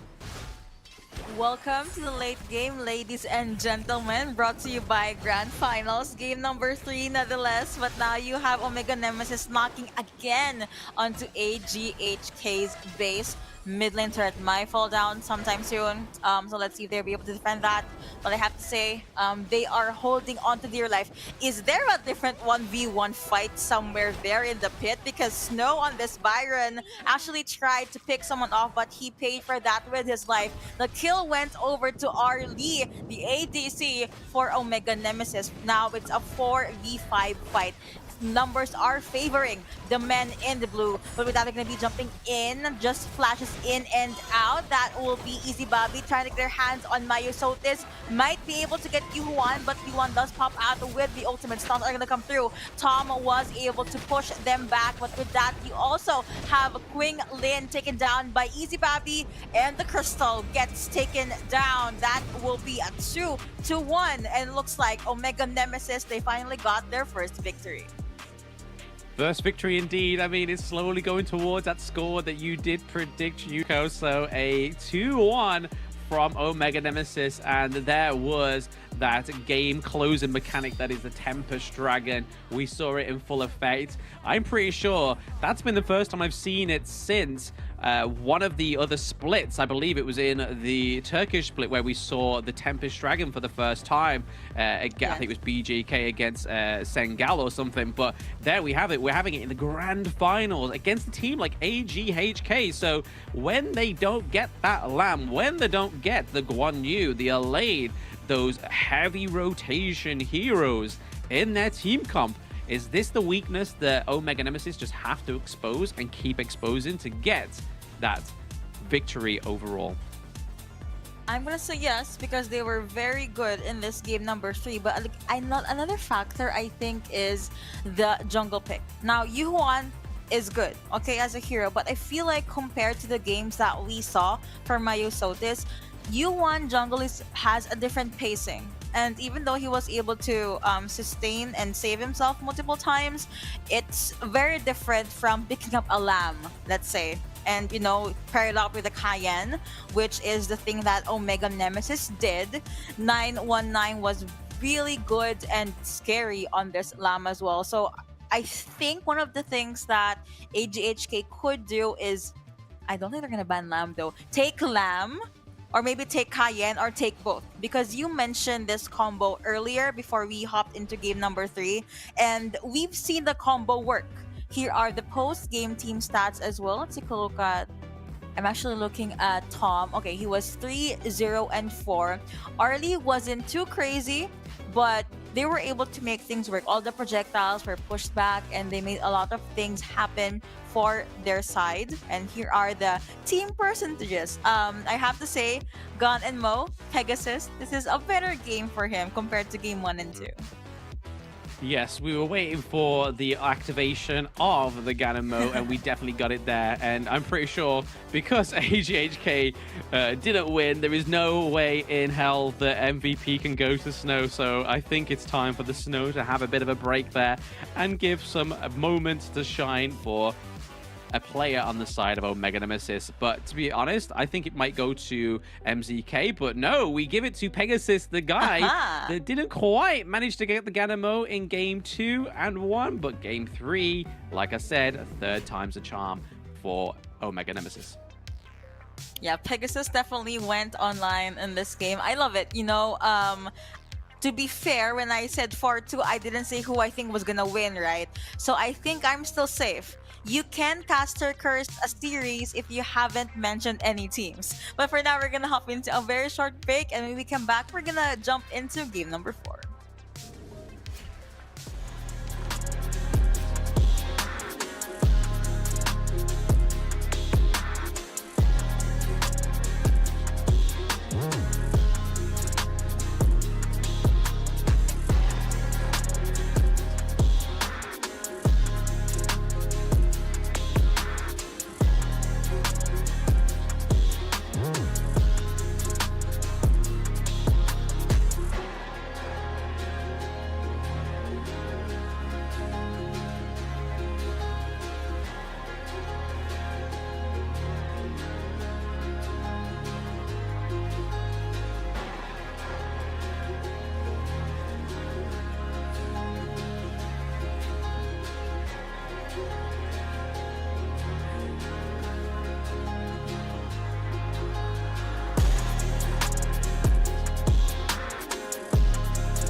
And we are back, ladies and gentlemen, watching everywhere in the world right now, which is not going to be a straightforward 4-0 in this Honor of Kings Open Series Split 1 within the Wildcard region. Who would have thought? Not me. I'm Blam, and with me is Yuko. How are we feeling going into what we perceived Game 4 may have been the last game, but it's not. This is only the start again. I'm actually very happy because, like what you said, we won't be seeing a 4-0. That means the matchup is very close. Maybe Omega Nemesis just needed, to be able to scale. But looking at the bans right now, Lam does get taken out, and you also have a Haino, and Mai will still not be visible in the game. Oh, Zhou Yu. We did not see him so far in the series, in the grand finals, but he is quite a strong hero as well. Maybe they know something. Maybe they think AGHK will bring out this hero. Yeah, it's definitely not something you just pick out on a whim. I mean, we did see Star Wars Esports actually pick up the Shoyu as well in one of their games in their grand finals and win with it as well. It is a great pick in the mid lane. It has a lot of oppressive traits on there with the wind and fire mechanic. However, the lady that teleports, brings you away and brings you back is being highlighted once again. Oh, with the Fuzi combo as well. The biggest synergized combo between these two heroes are coming out to play for Omega Nemesis. This just got spicy. I agree. It almost feels like this is a different series, okay? I mean, hello, Dakiao has been banned multiple days now, but finally she made it into the game, plus a Fuzi, like what you did mention. But now you have Dharma, the first pick for AGHK side, Angela and Arlie being hovered right now, and will probably be locked in. Yeah, so Dakiao, she obviously has a lot of help on her kit with the Whirlpool Gate and Bridge of Severance. I believe that was the third skill. But I think one of the ways to counter her is to really just take her down. There's no other way. And make sure that she doesn't have Sea of Fate to bail her out of there. But another hero that was banned multiple times in multiple days was Pei. But now he's open as well. What is happening? Omega Nemesis, they have so much surprises in game number 4. I'm here for it. It is keeping me here for it. As like you said, all these heroes, all these lush, very flashy heroes like the Pei, like Fuzi as well. Fuzi, regardless, never gets banned because it has to be locked in with the Chow. If it's not, then you're not going to get Fuzi come through. But the likes of Pei, is always considered, especially within the Brazilian region. So it's really nice to see Omega Nemesis picking up homage towards the Brazilian region there. Again, going for something a little bit safer on the side of AGHK. There is the Angela and the Arlie. Arlie was a fantastic part for Omega Nemesis in the last game, and it's put in Durenji on the bench. Durenji's had to sit down. He has now become a bench warmer in game 4. Right? So I think that's something new. They banned out Princess Frost. We still have Lady Zen. So I'm gonna say it, okay? The 4 picks from Omega Nemesis are picks that they didn't really show in game 1, 2, and 3. So again, this is them showing us a different combo. This is them going all in, I believe. And now you also have the hover over on Lian Po. Well, a very consistent roamer, actually. Jing might get locked in as well. I would love to see her though. She's very difficult to use, but then again, I'm not really a good mobile player. That's why I'm a caster. I'm very passionate about speaking. So probably AGHK will find a fix to that. Yeah, no, quite a few flashy heroes on the side of AGHK there as well. So we get Jing coming through for the first time. Obviously, we got the likes of Dharma as well. Arlie, if you don't know where her umbrella is going to land, will you even know where she is going? So I think having the likes of the Arlie, having a staple hero like the Liempo, so that's going to be the focal point for those team engages by AGHK. And then you got the likes of Angela just sitting and chilling at the back there, just literally spamming those abilities over and getting those enhanced damages the more they land. So, and again, last pick for Omega Nemesis is the Mayeen from last game. So the only familiar face is the Mayeen in this fourth race, it seems. I'm very excited to see a whole new team comp come from the side of Omega Nemesis and a few changes going on with AGHK. It's kind of like they're pulling out all these stops now. They want these flashy, entertaining gameplays that we are all here for. Man, and I'm so excited. So okay, I'm gonna go full geekon mode, okay? So Jinx's passive is called Mirror Image, which basically gives her a clone for like 2 seconds, but doesn't have full damage. I think the clone only has 30 or 35% of her damage. But the main point is, sometimes it's confusing in a fight, okay? The clone is kind of transparent, but you don't really know where to look at. But looks like AGHK, they know where to look at now that they're making their way into the mid lane here. But of course, you also have MZK now on the Dakya with the... Ooh, they picked up Bridge of Severance first, not Leaping Tide. I guess it's for longer range and more control in the early game. And well, it's a diagonal bridge here. But yeah, I won't be expecting any early game pickoffs though. Maybe more around the 8 or 9 minute mark because they need to lock in their ultimates. They need to lock in their ultimates first, and they need Dakiao's Whirlpool Gate before they can make anything happen. Yeah, and the same with the Fuzi as well, because if you try Fuzi going against a ranged hero like Ali, it's going to be hard, because if you miss his pull in, and you don't have his lockdown, you're pretty much going to be rendered useless there, going in on a 1v1, or even trying to take down a hero like Ali or Jing in these team fights. So again, like you were saying, very rightly so, Yuko, they are going to wait till all these ultimates are active and online, and that's when we're going to see these fruitful team fights between AGHK and Omega Nemesis. But as right now, AGHK have a little gold lead, not a lot, but it's currently looking like a completely different tempoed match here because there's a lot of rotation, there's not a lot of sticking in lanes, and I'm all here for it. I know it's like they're on an adventure. There's no one staying in their lanes, and they really want to see if someone, will get caught off guard. But so far, none at the moment. Both teams are being very careful, except, Zace, because he's just stuck to his lane. Normal ADC things. We'll be up against a Fuzi, by the way. Yeah, I also want to say that I think this was in the CN region. They use Clash laners for the farm lane. That's why we see Fuzi at the farm lane. Some players might find that weird, but I've seen it in the region. They make it work, probably because they're better players than me, but it makes sense. They just need to push it to the late game, right? Absolutely, just keep hammering it and make it work. And I feel like after Omega Nemesis's last game and last performance, I think that they can make this work.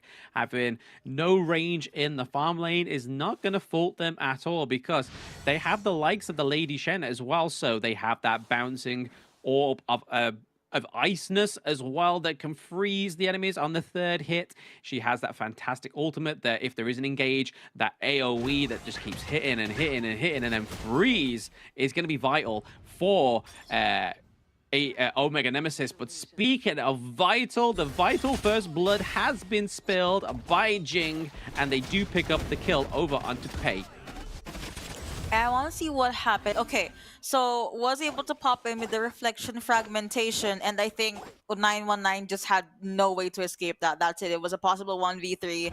You pick your poison at that point. But again, it's still the early game. But that means AGHK, they were able to draw first blood, and maybe this sets the tempo for their team. Earlier, I did say that Myosotis needs to go back with these aggressive junglers, and it's like he listened to me. They pick up Jing, which is a new hero as well. But for now, that will be Magma Slam connecting onto 2. And right on cue, the objective has been secured by Myosotis. Yep, Coach Yuko for Team AGHK when is yet to be seen, but yeah, they definitely listen to you there, picking up that Jing pick, and it has played off already very well for them as they go for a second assault here onto Lady Shen and Pei, but it's not going to come across as anything. They're just going to clear that minion wave, give up a bit more gold to Meiosis. You got this. That is this. I've got this. I've got this. I can say scientific words. I promise. I'm British. But looking at that and completely disregard my verbal dyslexia there, we still have quite a lot going on in this game. So still, no more blood has been shed here by either side. So unlike last game, Omega Nemesis didn't get the first blood. We saw Jing get the first blood up in the clash lane against Pei, almost getting another one there in the mid lane, but still just playing it a little bit safe, but not too safe that it's going to lead for another 2-2 victory here for Omega Nemesis just yet.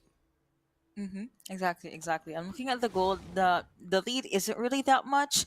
Wait. Okay, I thought they were gonna go with a sneaky play, but anyway, that will be Lian Po, Qingling jumping in. You also have the Maple Dance being popped by Zaze just to push the possible projectiles. I like the rotation so far as much as possible. They try to put 3 heroes in the mid lane, see if they can catch someone and then say goodbye. But someone that might say goodbye is actually Fruzy on the rather Tom on this Fruzy, and they were able to pick up the kill they were able to get that kill as well. So 2-0 now on the board, and AGHK, this is like game 2 all over again. Yes, it's feeling very familiar. It's a familiar face, but with a different scent. They are wearing a different cologne this time around AGHK, but it's clearly got the scent of kill in their grasp as they pick up Pei under that second tier turret from Omega Nemesis. Once again, Mayin was backflipping in there, and then thought, you know what, I'm going to take a chill pill before I get taken down or re-engaged back on by Lian Po. But again, AGHK still not dropped a death yet in this 6-minute match going into the 7th-minute mark. It's almost going into that mid-game 10-minute mark. It's like they're pushing the timelines, you know, just so they can maybe push their lead in further. But I have to say, so far for Devil, those blazes were definitely brilliant. On that blazing brilliance for Angela, they were able to just draw all these surprise, not really pickoffs, but surprise damages that will just force Omega Nemesis to take a step back. Clash lane, though, I thought we might see a 1v1, but instead here at the farm lane, Tom gets spot out. You have Jing again with reflection fragmentation, but now Meiosis jumping in. They don't really care. Pegasus jumping in. That's gonna be the kill going over to actually Mayin. Crucial crowd control being popped, are actually going over to MZK. But now that will be 2K. 2 kills going over to Devil. Deadly Reflection flashed onto Meiosis, and Pei was able to pick something up for himself. Now it's 6-2 under 8 minutes. Meiosis again very, very low in the mid lane, but Devil decides to brave through the front line. That will be the Chaos Cinders being popped, but 919 is still A-OK. A-OK, but that was a 3-2 trade for AGHK. As we saw that the Chow mechanic come through there, it kind of had a little bit of succession there, but it didn't quite go into the positive outcome that we hoped for Omega Nemesis. Yes, they got some kills on the board there. The Giant does bleed, but they just need to make away with that small victory now and just kind of claim onto it. But I don't think Jing's going to allow MZK out of that one alive. And the same with Tom. It is a double kill for Ali. So Zay's picking up some nice bit of gold there, a little bit of XP, but obviously that gold is more important because we are going to get some more items onto the Ali a lot quicker, which means that AGHK are going to have that fantastic damage, that knockout of the safe zone of the first tier turret as well from Dharma was chef's kiss. Chef's kiss indeed. The 2 bunnies from AGHK side, they're scary, okay? They have so much damage, they have so much control, and I think that's something that they did expect, 919, pick him off, and everything will work so well for you. Snow on this Dharma doesn't have much kills yet, or we weren't able to see the usual scary Snow in the early game, but he lands those stuns, was able to, really control the opponent. I think all of those true word formlessness demo, I think, for the first skill. But speaking of skills, that will be Mayo Sotis trying to skill this one out, and the killing spree going over to Mayo Sotis with the help of Angela's Blazing Brilliance. Yes, the brilliance is brilliant there, and it's working very well. As we always comment on that Angela pick, it is a simple hero to master, but when you perfect those timings with the skills, even though, again, these combos are not very hard to hit, and the mechanics of this hero is not quite hard to understand, but put into the hands of a pro, it is played completely differently at a different kind of tier. And we see Jing pick up the first Shadow Tyrant there, as we see Omega Nemesis looking to start on the Shadow Overlord, but don't quite get that finish there. We're hoping for some sort of recall Hail Mary play there from Dachao, but shut down by Jing with a double kill on the side of AGHK. See, that's what happens when they have shard split, okay? The shards and the glasses definitely hurt a lot, but now I think this is the AGHK we saw in game 1 and 2. They're finally back in their form, and they're looking into pushing further. 12-2. Whoa. He did not even let Pegasus do anything. No CC, no anything. Mayo Sotis jumped in, got the kill, and said, okay, thank you, bye.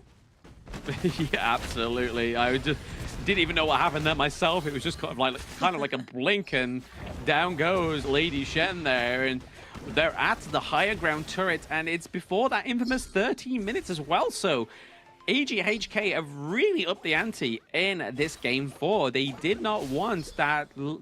They wanted the perfect score, but they didn't quite get it in game 3. So they're now having to basically say, you know what? We're not going to get that 4-0, but we're not going to let you ultimately get that victory overall, because they've played, again, just a whole different cut. A whole different breed of AGHK has come through and shined here as it is going on right now in that farm lane. Picking up the kill onto MZK as Tom manages to get her there. It was Dachao's dying wish to keep Tom alive. Unfortunately, that dying wish isn't going to keep the same for Pei, but they pay back Pei's death there onto Jing, and Jing falls. It's a nice one trade there for Omega Nemesis, but again, these are just small victories, and are they going to pay any dividends at this point in the game? That is the question, because as you said that the minion waves are pushing in towards the farm lane and the mid lane for Omega Nemesis side. I have to say though, that was a very good I think true word salvation demo from Snow earlier. Get the stuns in, pick someone off, preferably the jungler and anyone that dishes out damage, and they were able to snowball. Even though it looks like Mayo Sotis had to die in order to make things even. But at least right now you have Zaze having first dibs on the objective, while the other members of Omega Nemesis are lurking at the side. Dakiao's ultimate is available, but looks like Qingling was able to spot a handful of opponents here and there. Here comes Snow again, but he was so scary that 919 had to jump into Tiger form just to run away. Absolutely. Last game we saw the British equivalent of Snow, and this time around we are seeing the ferocious Canadian Snow. It is heavy, it is hitting hard, and it is beating Omega Nemesis so far here. The Dharma has been a little bit of a chilled play, but it's still showing that Snow knows what he's doing with this hero. And to say it again, the flashy hero that is Jing, not even picking up the kill. Dharma comes in, Snow takes up some more frostbitten victims on the side of Omega Nemesis. Can they claim a second high ground turret? Yes, they can. Liam Po goes straight in there with the Vanguard, picking up that high ground turret in the farm lane, and it could potentially be a 3-for-3 high ground turret go down for Omega Nemesis, and we've seen them in this situation before. Their backs are against the wall. They have no more ground zero. It is just the Crystal alive. Liempo with a great 3-man knock up there, and then Jing mopping up on aisle 0 there as they beat down the Crystal in Game 4, taking it to 3-1 victory so far to AGHK. Tremor Smash, Reflection Fragmentation, as well as Blazing Brilliance. That was a deadly combo. I will not be surprised why they were able to end that game. That was immaculate layering of CC as well as control coming out from AJHK. It looks like they really don't want my predictions to be correct, but I respect the hustle. You want to be able to have an amazing grand finals, get as much wins as you can, but that was quite the game. Even though we were excited about the new draft from Omega Nemesis, it seems like what works will still work for the side of AGHK, even though they brought out Jing, which was so effective, by the way. I will stand by what I've said during game number 3. Mayo Sotis, give him a jungler that has all these flashy plays, and he will deliver. I think this was the first time we saw a Jing in this qualifiers. Mayo Sotis definitely did not disappoint. Absolutely. As soon as we knew that Jing was getting locked in, we knew what we was actually going to see here on the side of AGHK, because it's what we've been sort of hoping for ever since yesterday. We was hoping some flashy jungle picks, but they've saved it for the last bit, and I think that's rightfully so, because it's kind of just going to allude to what the teams going into the regional finals are going to see. And I mean, Omega Nemesis could come back and face AGHK in the grand final, in the finals, because after seeing Omega Nemesis play against AGHK like this, I think they're going to prove such a challenge for the rest of the teams in the regional finals. I'm very excited to see what Omega Nemesis brings to this LAN. I will keeping my eye on them very closely, because if you can take a win off AGHK, which I would say I have pretty much been saying in the back of my mind this whole time, is that they are going to win this entire open series. I'm very proud of them. I think they can go a very long way, and this is just the beginning for Omega Nemesis. Agreed. They just probably need to polish a few more things, but if you manage to get one game, there's nothing stopping you from getting 2 and maybe 7 more games. I don't know.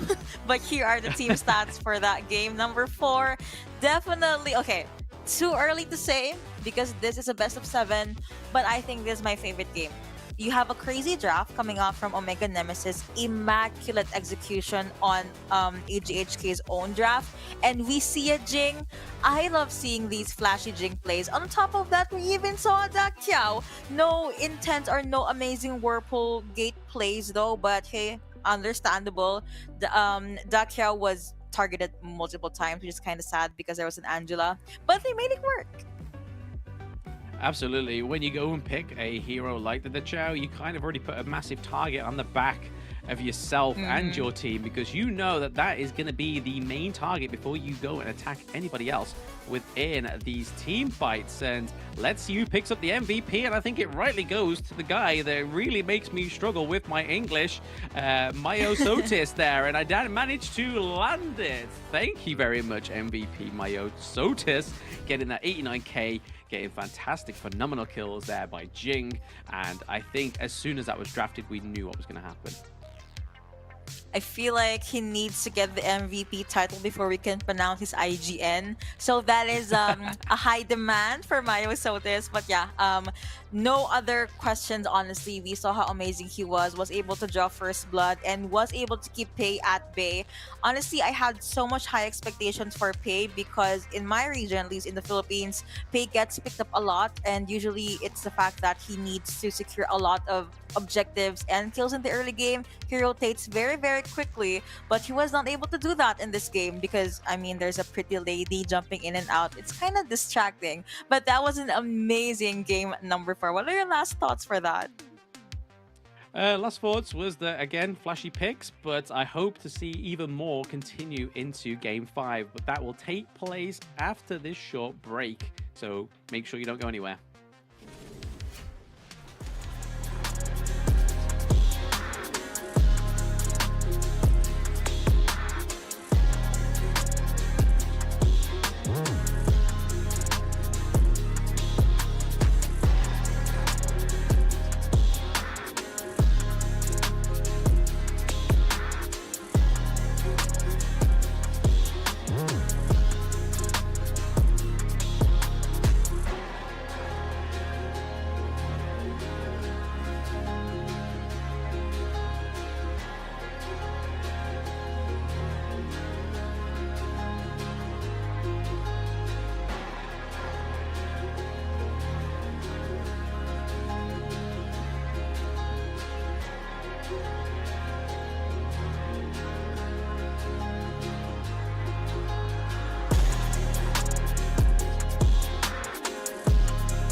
Welcome back to what could potentially be the last match within this grand finals of the Open Series Wildcard qualifier.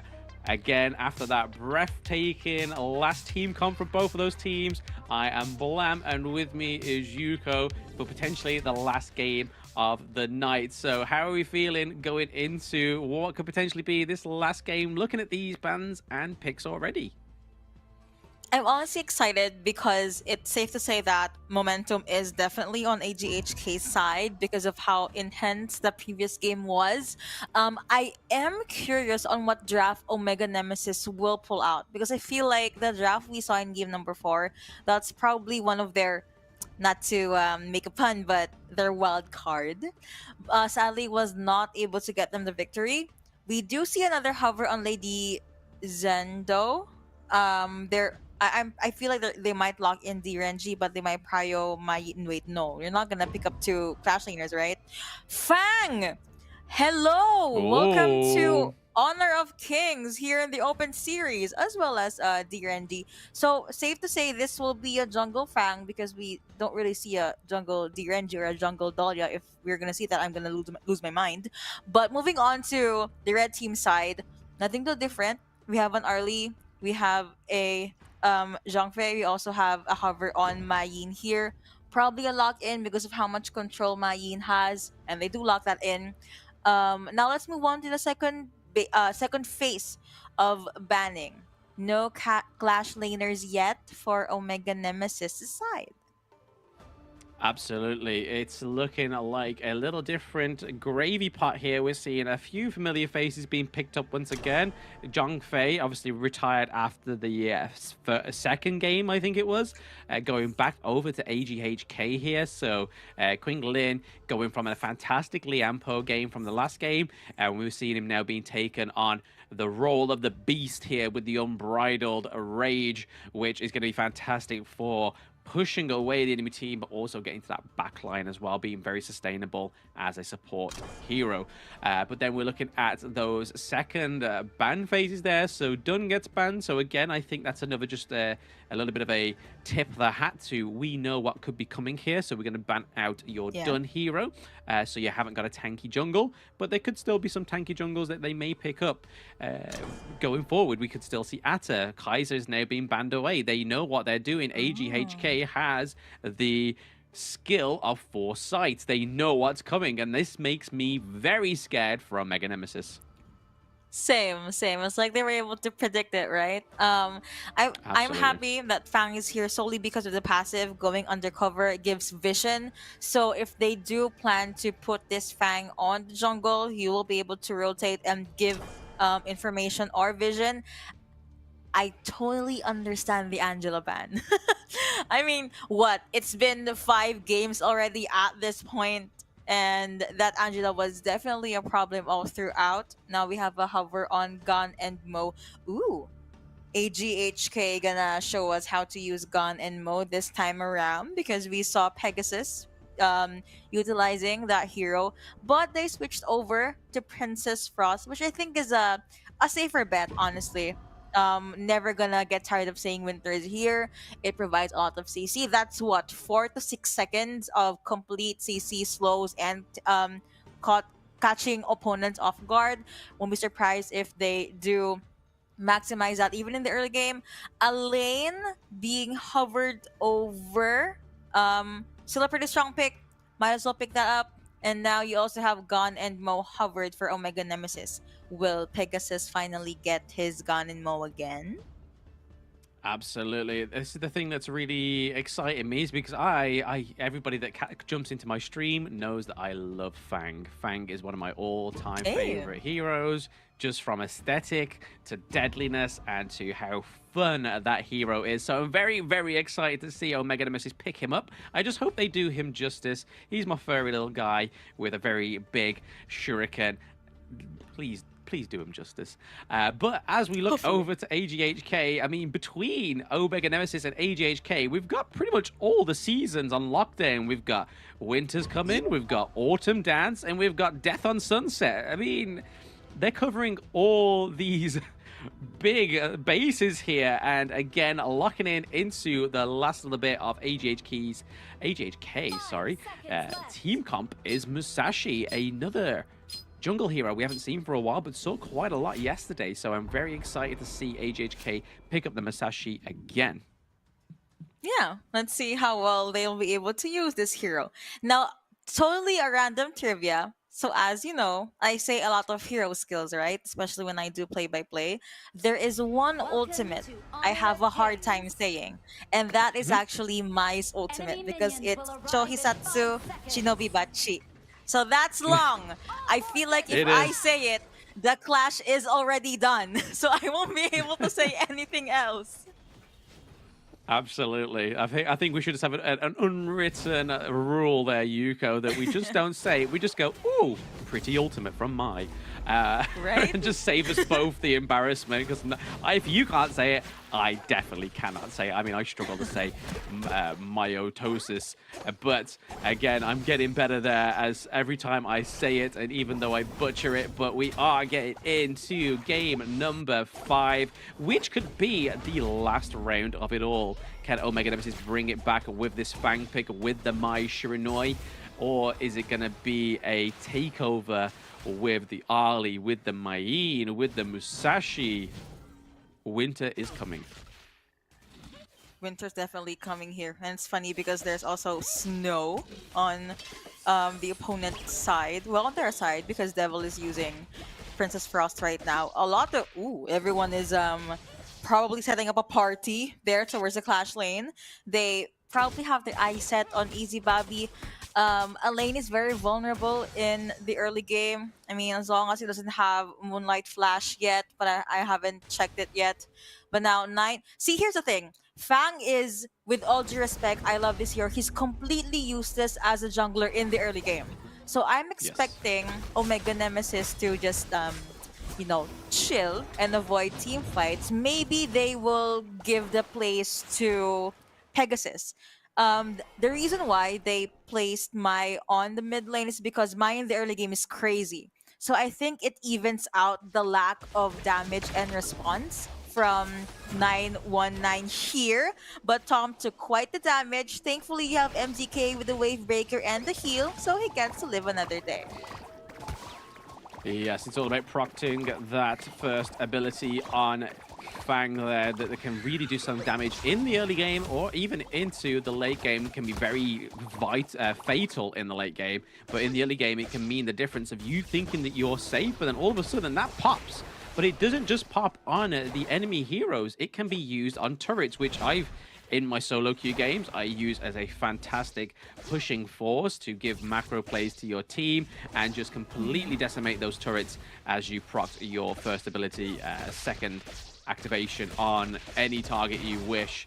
But again, like you say, Fang's a little bit useless in the early game, and the fact that Elaine isn't necessarily the most tanky hero in the Clash lane, which could be paired with the Fang. It's going to be interesting to see how they actually sustain the likes of the Zhongfei, the likes of the Musashi as well, whilst also taking a lot of damage from the Mayin, the Princess Frost, and the Ali. So again, first blood going over to AGHK. There's the Mayin we was just speaking about. How do you counter a lady that runs so fast you can see multiple of her? I think you just have to, you know, hope for the best. I think that was a very good whatever from Mayin. Now looking at the farm lane, multiple times, I like the control from Zace here, okay? I think he was spamming really the basic attacks as well as the Maple Dance to make sure that Tom has low health during the early game. Just won't be able to farm or push, and they just wait for Qingling to rotate over to the farm lane and look for a possible pickoff. Although Tom, being very disciplined and again DRNG with his escape mechanic, lives multiple times, I think it's still difficult as an ADC if you can't farm in the early game. What else can you do, right?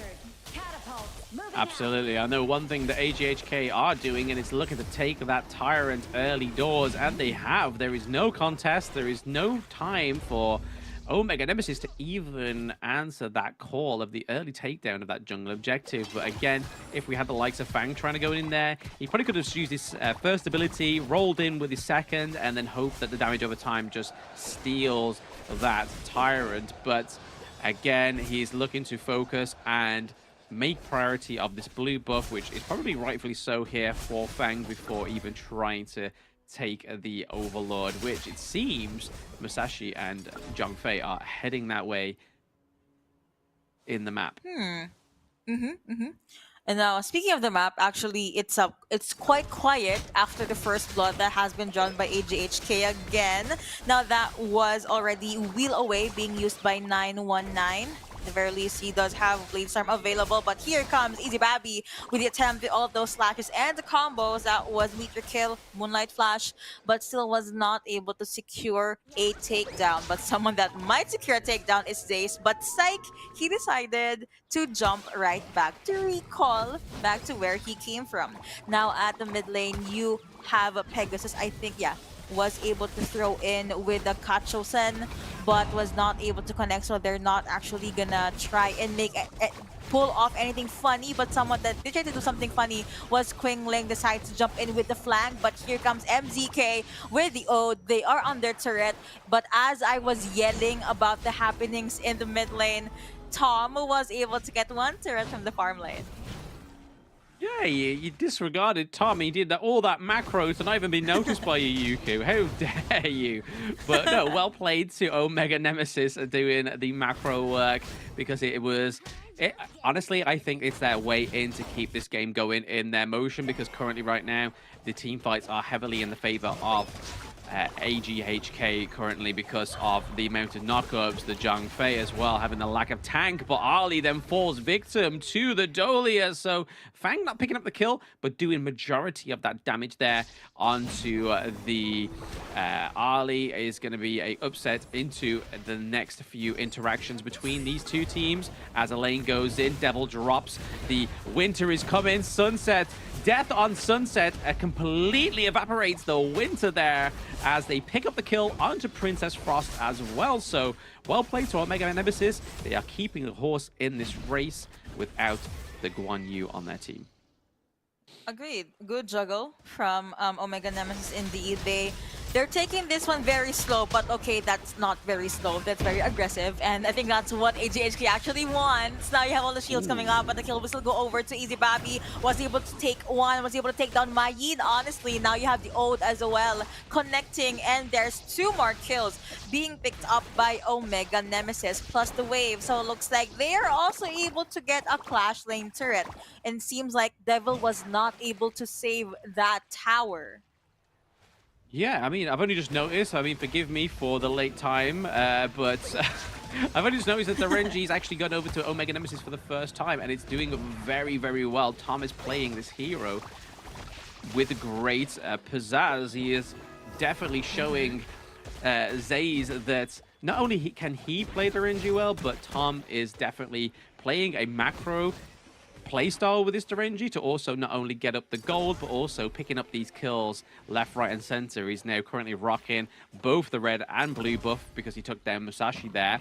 And it's now because of that that Omega Nemesis overall are ahead in gold. Exactly. You know, just make sure that you get to shut down Musashi. Easy Babby, I think that was in too deep, but it doesn't matter because he was still able to make it out of there alive. That'll be the Blade Storm being popped by Fang. No one died there just yet, but I think that was just the setup coming in for the side of Omega Nemesis. Now they do get first dibs on this very important objective, but it looks like AGHK, you know what? Let's just take something else. Let's rotate over and let our opponents get that. Maybe win a team fight, but Qingling was able to spot out 1-2 members from their opponent's side. Now you have Mayo Sotis at the back line. Do have his eyes set on either 919 or maybe even MZK, but here Winter is definitely here. That's gonna be Musashi jumping in with the Niten Ichiryu. Also was able to answer back for the side of Omega Nemesis. They do get 2 kills, actually make that 3 because that is 2K going over to Tom. the BAs hurt so much, and as well as the Imperial Order. So that was a 1-3 trade, but in favor of Omega Nemesis. Yeah, this Fang and Durenji combo is definitely hitting hard here, and it's looking like they're trying to set up a mid-game finisher. And we see this time and time again, especially within global scene, is that if you have a Durenji, you kind of want to be finishing around about that 15-minute mark, because if you don't, that's when the enemy team kind of scale towards the late game, and then they have everything in their kit to pick off that Durenji, and at that point, you've been putting all your resources into Durenji, as we can see there that Fang and Durenji are currently neck and neck in the gold themselves, whereas Elaine is only a little bit behind with that 100 gold there. So if we see a 15-minute match finisher by the side of Omega Nemesis, I think we could see another game rocking through here. Or if we see AGHK manage to keep them going all the way to that 20-minute mark, we could see a late game finish for AGHK. But currently right now, that Durenji and Fang combo is hitting hard. It is. And even though we know that the lineup for AGHK screams late game, I wouldn't want to go up against a late game Elaine, a late game Fang, and a late game Durenji. So I would take my chances and try to be aggressive in the early game. But hey, maybe AGHK has their very own answer to that. If Musashi catches someone, if Zace catches someone, or if someone catches 919. I mean, that was Myosotis having his eyes on Fang, but thankfully Fang was able to get out of there alive. Now AJHK, they have first dibs on the objective. Pegasus will be able to pop out with the Kacho-sen. Vision given already for the side of Omega Nemesis. Shut down! Going over to Myosotis though. No ADC for 27 seconds. Maybe no jungler as well because the sun will be connecting. That was a very well-timed extreme speed from Musashi. Now moving over to the mid lane.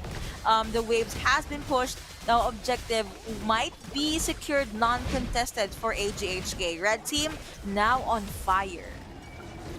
Yeah, they definitely got baited by that Shadow Tyrant there, unfortunately, for the side of Omega Nemesis. We saw that AGHK was going for it, but they knew that Omega Nemesis was going to take that bait, and unfortunately, Durenji led the run there for his team, and it's not the positioning you want that Durenji to be in. He's not quite the sustainable hero you think he is. Some people generally build a tankier item towards the later part of his build, but he doesn't quite yet have that in his within his utility right now. So it's not quite the place you want to be putting Durenji in the front of the queue when you're going into a team fight, especially against a Zhongfei and a Musashi as well.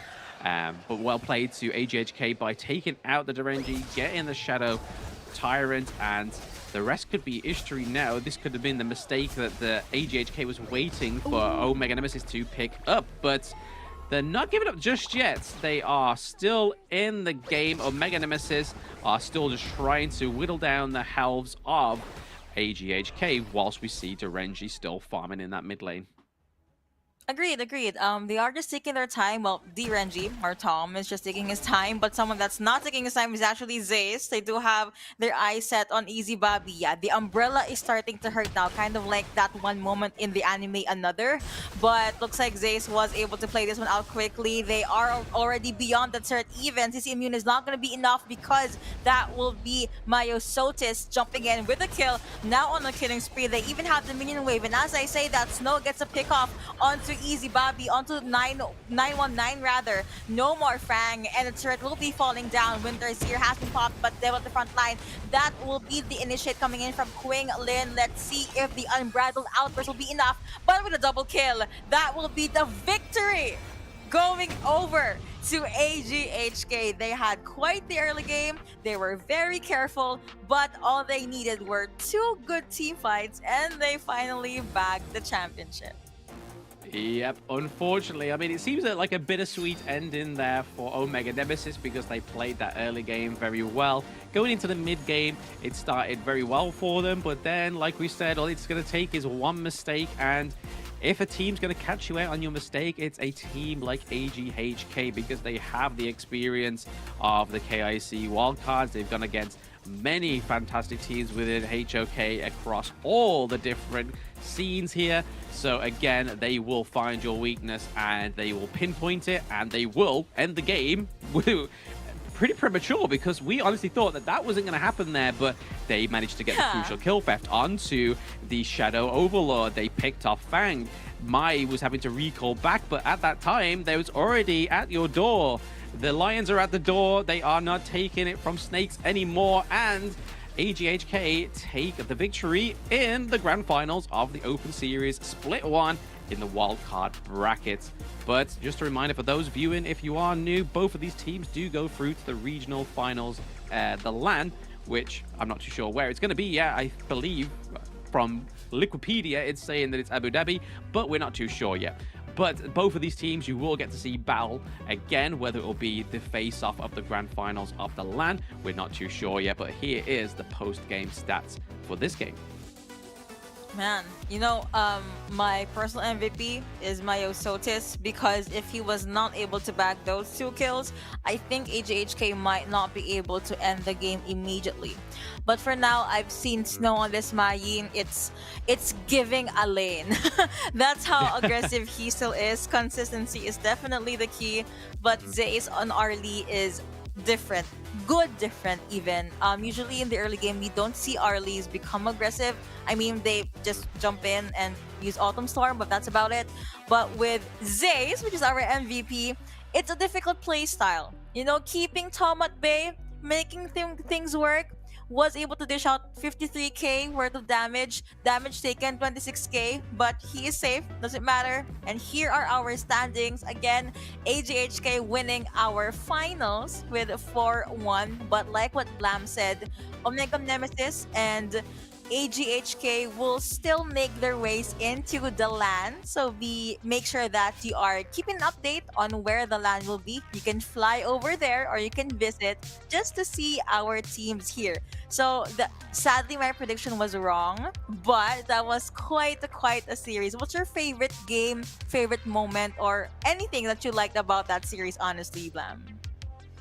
Absolutely, I've really enjoyed it. It's been great seeing some of these new teams come from different regions, and we really hope that you guys and girls watching in the chats on either YouTube, Facebook really enjoyed it as well. And like Yuko says, if you do want to keep up to it, keep an eye on the social media pages for Honor of Kings Global Esports to see where these broadcasts for the regional finals will be held. But this is me signing off now. I've been Blam, and with me, Yuko. Thank you very much for joining me. And once again, thanks to Honor of Kings for having us cast a fantastic event. Thank you very much, guys, and we will see you at the next one. Ladies and gentlemen, gamers and champions, welcome to the 2024 Honor of Kings Open Series Split 1. Get ready to see the convergence of skill and strategy as teams from various realms come together to compete for glory. This is your chance to witness the rise of Titans and be part of this ongoing epic. The road to the final will unfold in 2 stages, the round of 16 to the finals and the grand finals. In the first stage, 4 regions will take part. Turkey, EEU will compete on May 16th to 17th, followed by MENA and a mysterious wildcard on May 18th to 19th. Only the 2 most resilient teams from each region will advance to the prestigious EMEA Regional Finals, which will be held from May 30th till June 2nd. 8 teams will face off in an electrifying offline showdown. A staggering prize pool of $23,000 is waiting for those who are brave enough to seize it. Those who demonstrate unparalleled skill and control of the game. Join us, witness the path journey of champions and of history in the making.